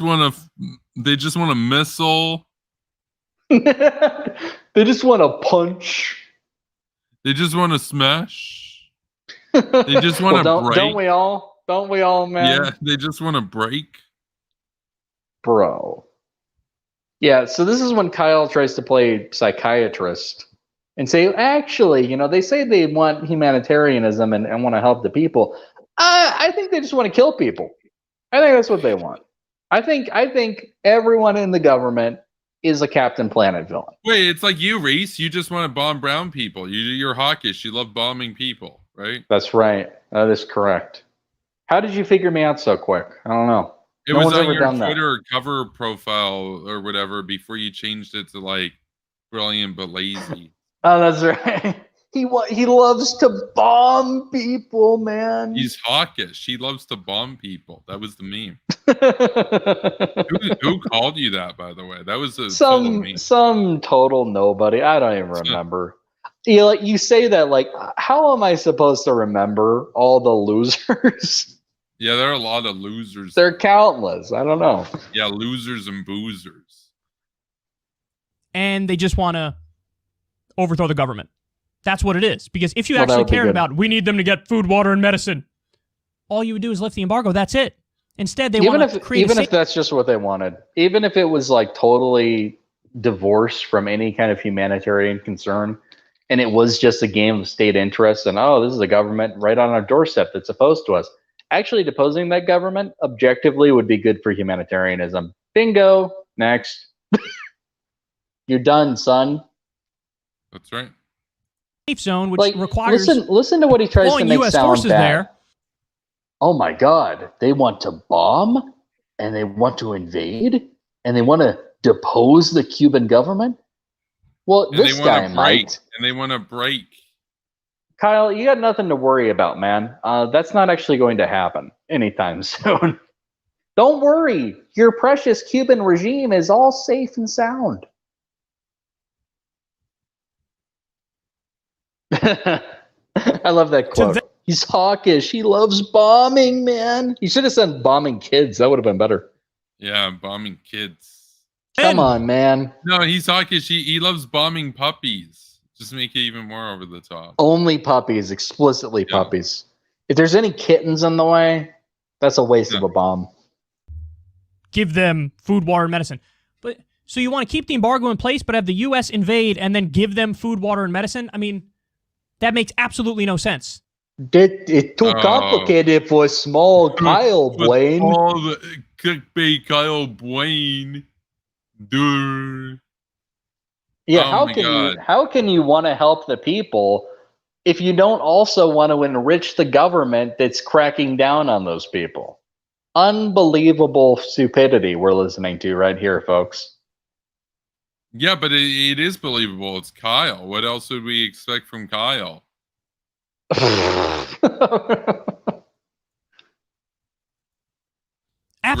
Green as per usual. So just Kyle having a normal he experimented with red and blue. Those look far better. Yeah. You know why? Because those are American colors. Green. Green. Green. That's a country he likes. Secular Talk, the channel where we defend the Ayatollah and the terrorists. So green's pretty big in Iran. So green is a disgusting color. Absolutely Down with green. Yeah, isn't he like supposed to be critical of Saudi Arabia too, which is funny. So whatever. And then, so get this. There's more facts about this that are mind-blowing. Congressional Republicans have also held separate virtual member-level meetings regarding how to respond to the... Oh, that's right. Kyle would have loved the Libyan, what was it, Jamahiriya or whatever that Gaddafi had, because their flag was just green. It was the only flag in the world that was just a green field. Green rectangle. We say would have. We can go back to videos he put out back in the day. I'm sure a lot of them are pro Libya. Yeah. No. They literally. Yeah. They had, what was it? Yeah, the Libyan Arab Republic. They had a green flag. Or it was the Libyan Arab Jamahiriya from 1977 to 2011. Just a green flag. Kyle would have been like, oh man, I'm vibing with this Gaddafi guy, man. Protesting Cuba. What happened in 2011, man? What happened? Oh, that's when Hillary Clinton came, saw, and conquered. So. Ooh. Spooky.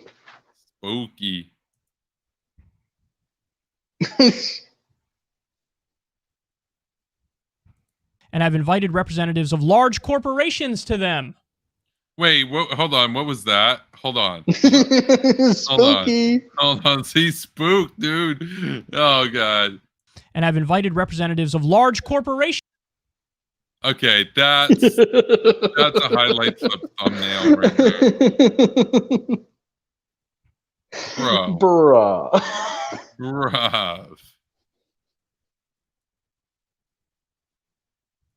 Bruv. Okay. To them. What? Rick Scott's office coordinated a meeting on July 19th with members of Congress and representatives with Amazon, Facebook, Google, Verizon, and the Wireless Communications Trade Association. Uh-oh, it says it's about to go Nukie. Uh-oh. I mean, honestly, here's the thing. What is he doing? If it was all about corporate interests, you would take the neo-lib position. Yes, and you'd end the embargo. Yeah. But here's the thing. Neoliberals want to do. I think it's totally legitimate if you have a corporation that's primarily based in one country to have some level of concern with the interests of that country and want the economy and government of that country to succeed against enemy nations. Oh, but no, this totally delegitimizes everything. Why? Because some corporation showed up? Okay. Who cares? That would have been like back in the day if we're like, okay, guys, we're gonna take out the Nazis, and then Jeff Bezos showed up, and they were like, ugh, Jeff Bezos. Well, I guess we can't do it. Can't do it, man. I mean, he said we should do it too, and you know how that guy is. Who the fuck cares?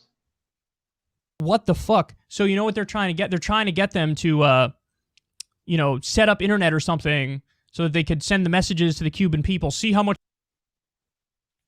Well, that would be good. They recently, during these most recent crackdowns, they had social media shut down.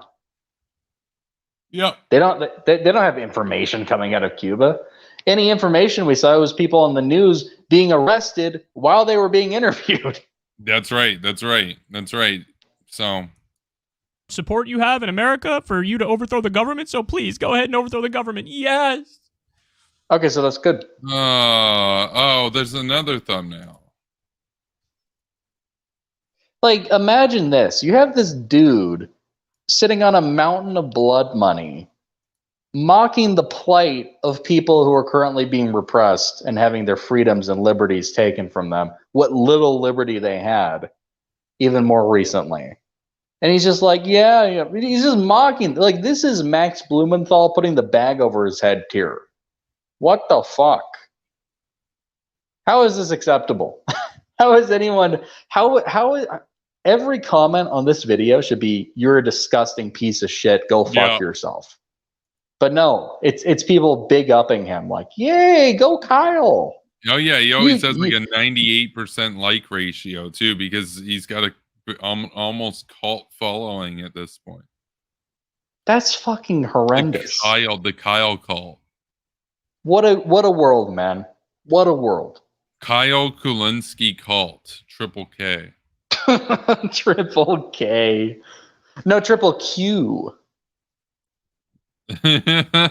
We found Q, man. We found Q. We found 3 of them. There's 3 of them. Oh, it says a lot that when you have these government meetings about war, they're like, invite the corporations. We need the CEOs of the corporations in here. No, it actually doesn't. So who's really running the government? Actually, Henry made a good point about this before. A lot of these operations will commence when 3 main interests align. So you have national security interests, humanitarian interests, and corporate interests. Believe it or not, these interests often go hand in hand in hand. And Henry elucidated on that quite brilliantly in a past stream. Yeah, no, that's true. That's absolutely true. I mean, it seems to me like the corporations probably get the biggest say. Imagine coordinating with them. And I mean, you have to point out this fact. It sounded like they were there in a supportive role. Like, okay, we're going to bring you on board to handle, setting up these methods of communication with people on the ground. Because obviously, if you're planning to establish some kind of safe zone, you're going to want to communicate. You're going to want to coordinate with the people there in the nation. What do you mean they get the biggest say? Are they the ones who are going to be voting on this at the end of the day? Oh, no. It's going to be actual politicians who are so much more beholden to the people, to the actual voters, than the people who wrote them checks. They could very easily accept a check and be like, well, I'm not going to do what you tell me. Fuck it. And that happens all the time. Yeah. So what are you talking about? We're still only about halfway through, so. 60, Okay. they nationalized the oil industry. Now, the U.S. was getting Cuban oil. And then in the revolution, they kicked the U.S. out and they nationalized the oil. That's the thing that we've never been able to get over. So we pretend like it's about freedom and democracy or whatever. Are you kidding me? We back Oil? The U.S. is oil independent. Has been for a long time. You know, when I think of things that we really need, it's Cuban oil, man. I think that there's more demand for Cuban cigars than Cuban oil. Unironically, literally unironically, that's correct. That's amazing. But now he's going to go on his whole spiel about how can you possibly say you're concerned about humanitarianism? You supported dictators. to puppet Yeah, dictator Kyle's very Batista. considerate. Batista. Okay. Yeah, totally. We were just in meme. favor of him. There's another meme. There's another meme. He's just doing memes right now. He's just listing off all the Cuba memes. So yeah, there was no impotence behind that. We were just like, yeah, he's a cool dude. He's a thick dude, and he's a cool dude. He's a shill. No. Look, here's the thing. He's such a shill for the Cuban regime. Why don't we just call him Cuba Kyle Kulinski, Triple K? Cuba Kyle. Yeah, Cuba Kyle Kulinski. Cuba Gooding Jr.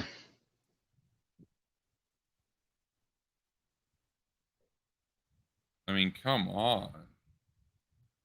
Bro. Come on, man. Bro. I wonder if there was a period in US history when we employed a little thing called the Kirkpatrick Doctrine. Oh, that's spooky. That's spooky. We still do to a degree, but there was a point in history where it was even more relevant, in which we would, you didn't always support the best leader. Sometimes you didn't have the choice. You couldn't fight every last battle on Earth because you were embroiled in a battle with a rival superpower pointing tens of thousands of nuclear warheads at you. Yeah. And then, 40,000. So Kyle's big brain take is, you suddenly become against Cuba when a communist regime takes over, a pro-Soviet communist regime on your doorstep. Why would you care then? IRBMs in Cuba. Fidel Castro was livid. He was furious when Khrushchev worked out a deal to remove them. He wanted Khrushchev to use his country as the launching point to start the Third World War. That's how much of a fanatic and an insane lunatic Castro was. He was enraged at Khrushchev after, and Khrushchev was just like, "They're my nukes. We're not using them." But yeah, no, he was pissed. He was really pissed. So and now we're well removed from that. There's no more Cold War with the Soviet Union, and yet Cuba's still around. So don't go back to fucking Batista. I don't want to hear another person mention Batista in 2021. That's lame. We're talking about a current 2021 issue with Cuba. Their repression now. Yep. And he's like, well, the U.S. supported Batista. How fucking long ago was that? Who cares? Yeah. We're talking about now, this week, this month. Total inability to wrestle with the issues of our time, man. There, when we were there. So we didn't care about freedom and democracy. We wanted a puppet dictator to serve our interests. It's really about corporate hegemony. So for somebody who makes his career out of talking about foreign policy, he doesn't know the Jane Kirkpatrick Doctrine. That's so goofy. Amazing. You have to know that. You have to know that if you're going to talk about any of this. No, I'm sure if you were to ask him, Gene Kirkpatrick, he'd be like, who's Mr. Kirkpatrick? Are you talking Mr. Gina Haspel? Mr. Kirkpatrick. Well, no, there was no. There was a moment. There was one of those moments. It might have been in a debate. I should have clipped it out as just a standalone. It was like one of those Alden's number moments where I said to somebody I was debating, I'm just like, you ever like look into Gene Kirkpatrick, any of like Gene Kirkpatrick thought, and they were just like, he said something like, yeah, like I've heard of him. I was just like, yeah, except she was a woman, so that's pretty cringy. I've heard of him. that is a Gina Haspel moment right there. But it wasn't quite an Alden's number moment, because the Alden's number one was so much of a banger for Vosh, because the kid said, I believe so, when he asked, are you familiar? And this guy just said, I think I've heard of him. So that's cringe. He was lying, but at least he didn't claim to like be well versed, right? Yeah, I've read some books by him.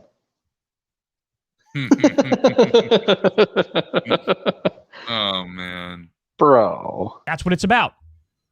And then, but again, the anti-war crowd is just, their average IQ is so low, it's pathetic. So now you see, quite literally, they're doing meetings with corporate heads. Amazon's in on the meeting. Why is Amazon in on the meeting? Because they want to try to overthrow the government and then, Americanize and corporatize Cuba. no, ironically, that would cost a lot of money. They don't want to do that. It would be a lot cheaper to just work with the current government and do the China model with them. So clearly there's an ulterior motive, and it most likely is related to what he just totally brushed over and dismissed, the setting up of communication with people on the ground.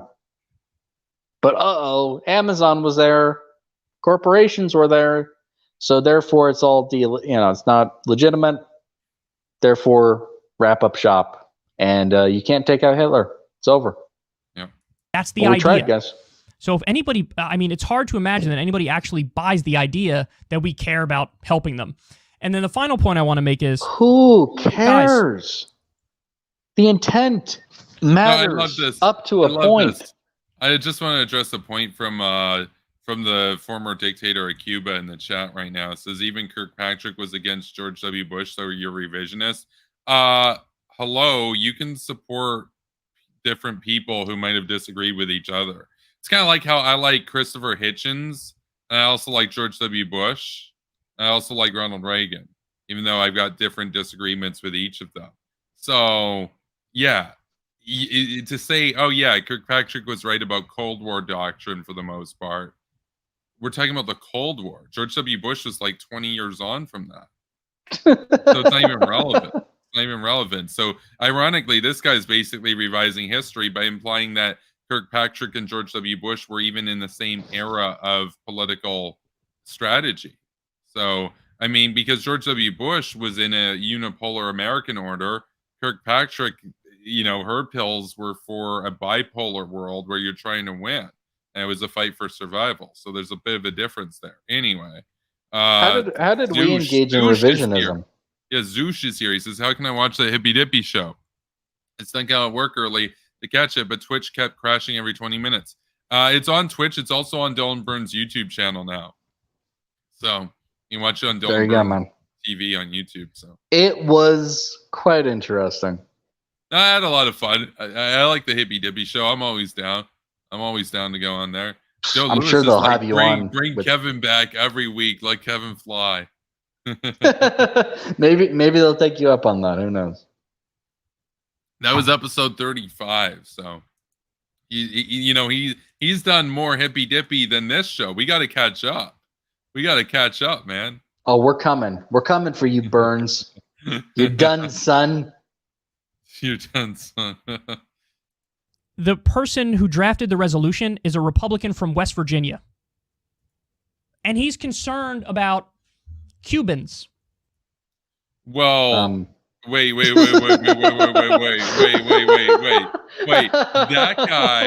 That guy lives about 3 times closer to Cuba than me. #donkst. So,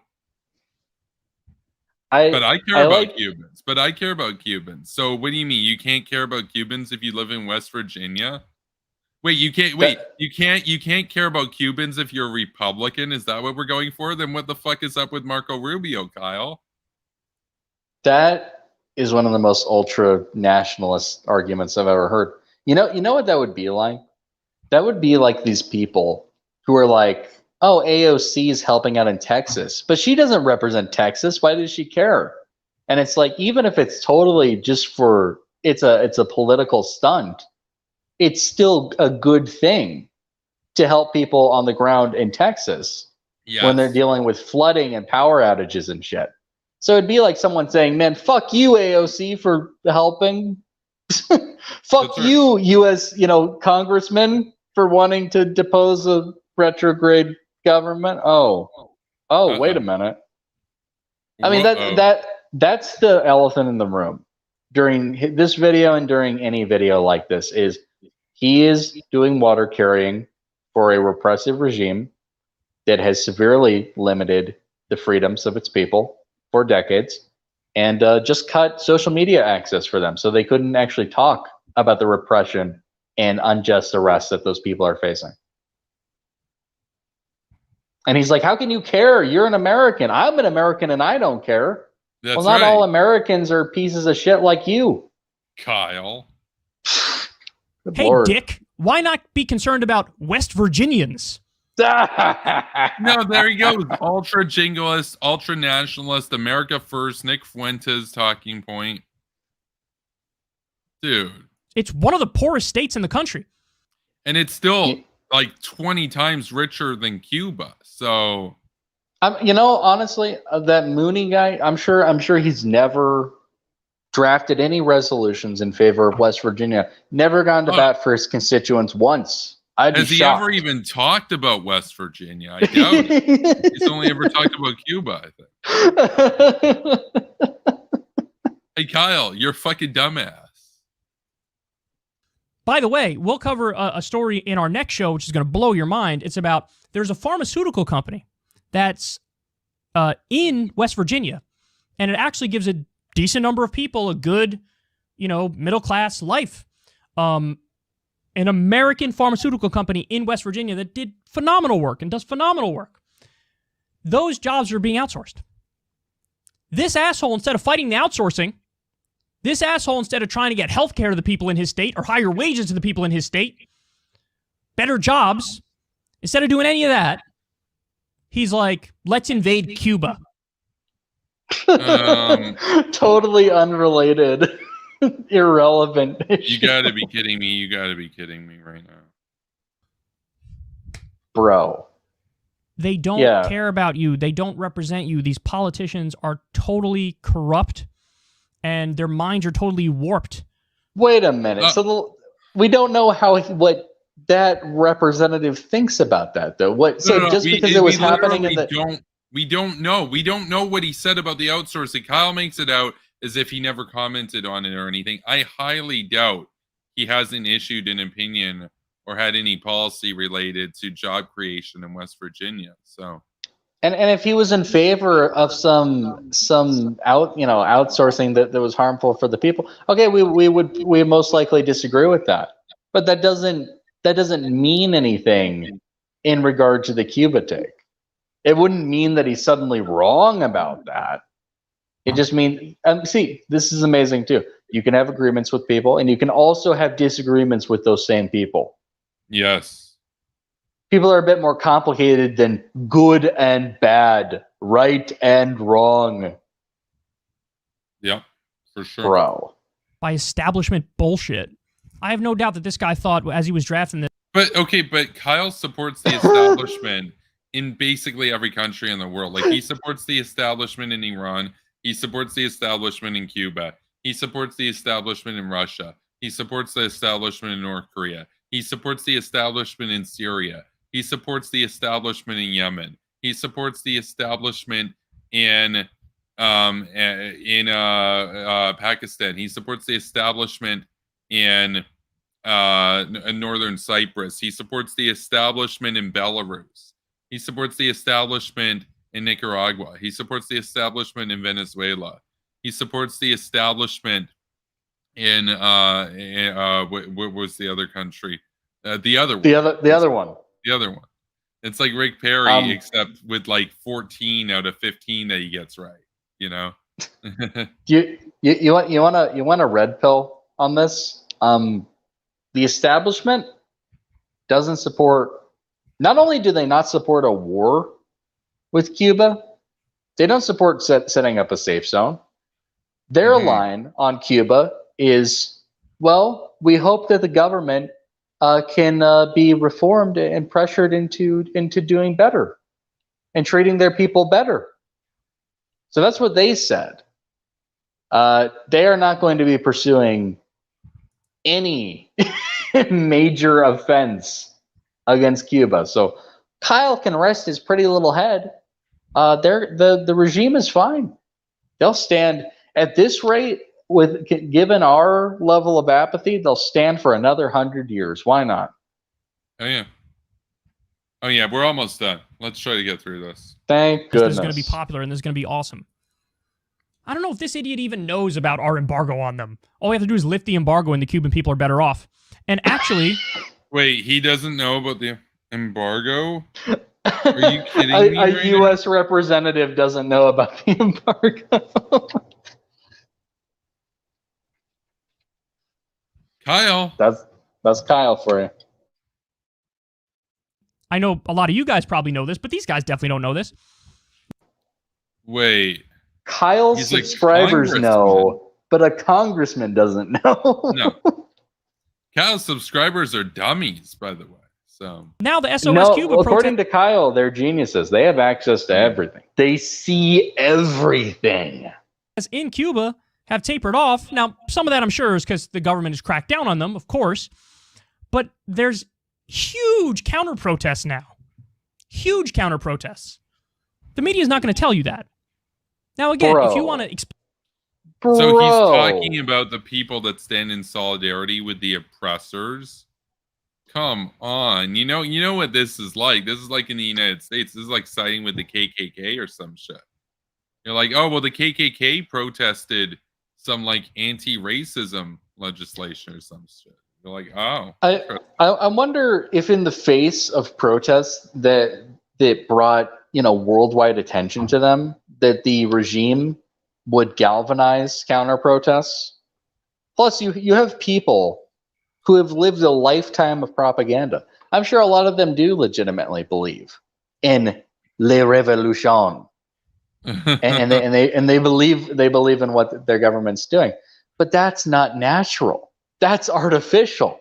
That comes from a lifetime of regression and authoritarianism and mind control, basically. Yeah. That's what that comes from. And galvanization. The government actually does have the power to organize a protest like that. Unironically, this is like the CIA meme. They'll be like, the CIA did these protests. I look at the counter protests and I said, yeah, the government did that. Yeah. Just like they had a bunch of people in Iran show up in the streets for Soleimani's funeral. Yeah. And they were like, well, look, he was a hero. He was beloved. I mean, look how easy they fall for this kind of propaganda, this well-documented tactics. Absolutely. That we have pointed out time and time again. And he's like, the media won't report on this. Why? Okay, the media should talk about this, but they should talk about it from the perspective of, yeah, this is communist propaganda. Yeah. That's what we're seeing. Kyle's like, I'll tell you what's happening, really. There are counter protests, man. There's people who like the government. Even if they're, and we'll say that as a caveat. Yeah, there's people who like the government. Who cares? They're wrong. Yeah, those people are the enemy. It's called Stockholm Syndrome, or they're like the regime itself. Anyway, we're almost done. There's about 40 seconds left. Let's try to get through it. Explain that and give the context, like, hey, they're authoritarian. They crack down on the SOS Cuba protest, the anti-government protest. Sure, give all the nuance and all the caveats and hedges you want, but to not even talk about the fact that the counter protests are now huge, that seems dishonest to me. Because it is dishonest. Because corporate media does the bidding of the establishment, because they are the establishment. You know what's dishonest? And you do the bidding of the Havana establishment, Cuba Kyle. He's like, that's dishonest. You know what's dishonest? Mentioning the counter protests without mentioning the impotence, the track record of governments like this galvanizing counter protests. That's right. And not even a hint of skepticism of, okay, so these protests erupted. Oh, but now there's counter protests in response to that. Very interesting. For some, and these, so we have a situation. Other protests against the government were cracked down on. These pro-government protests are happening. Even if they were totally natural, who cares? Who cares? So what percentage of a country needs to be oppressed before I give a shit? That's my question to you. What percentage of a people need to be oppressed and have their liberties taken away from them before you care? Before you care. There's going to be people in favor. There's people in Turkey who are in favor of the thick dude. There's people in Syria who are in favor of Bashar al-Assad. Why does it matter?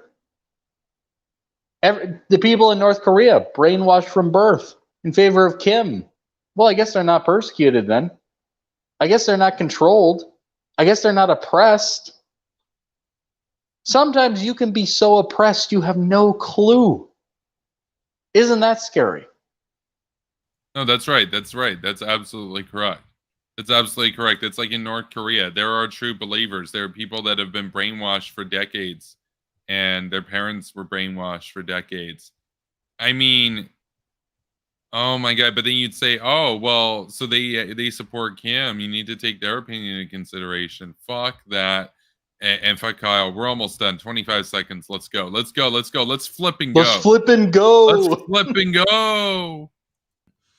So I don't know why this didn't get more coverage. Credit to Ryan James Grodusky here. He did a really great job with this. Nobody really picked up on this, but we have Republicans drafting resolutions for war with Cuba, and nobody's even mentioning it. No. This is psychotic. No.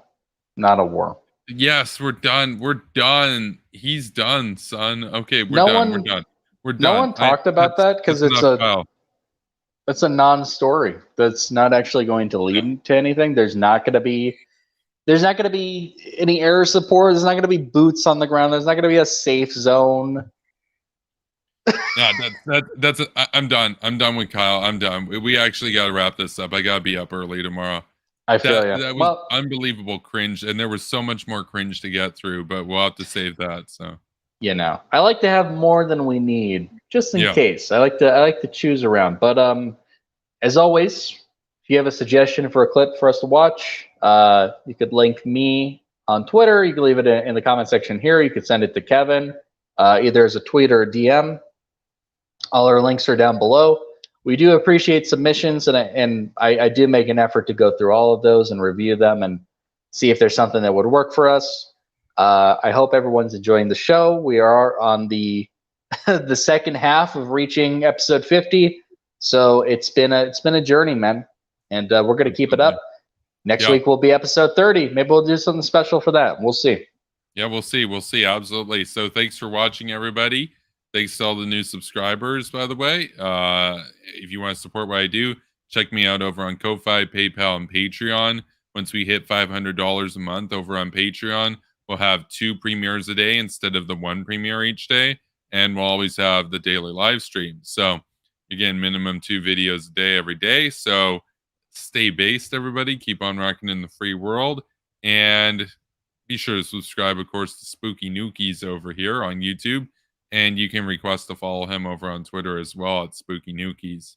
While you're at it, you can follow me on Twitter at Kevin Castley. And so be sure to subscribe if you haven't subscribed yet. We got daily content, and we'll see you in the next video. So take care and stay based, everybody. Ghouls out. Get spooked.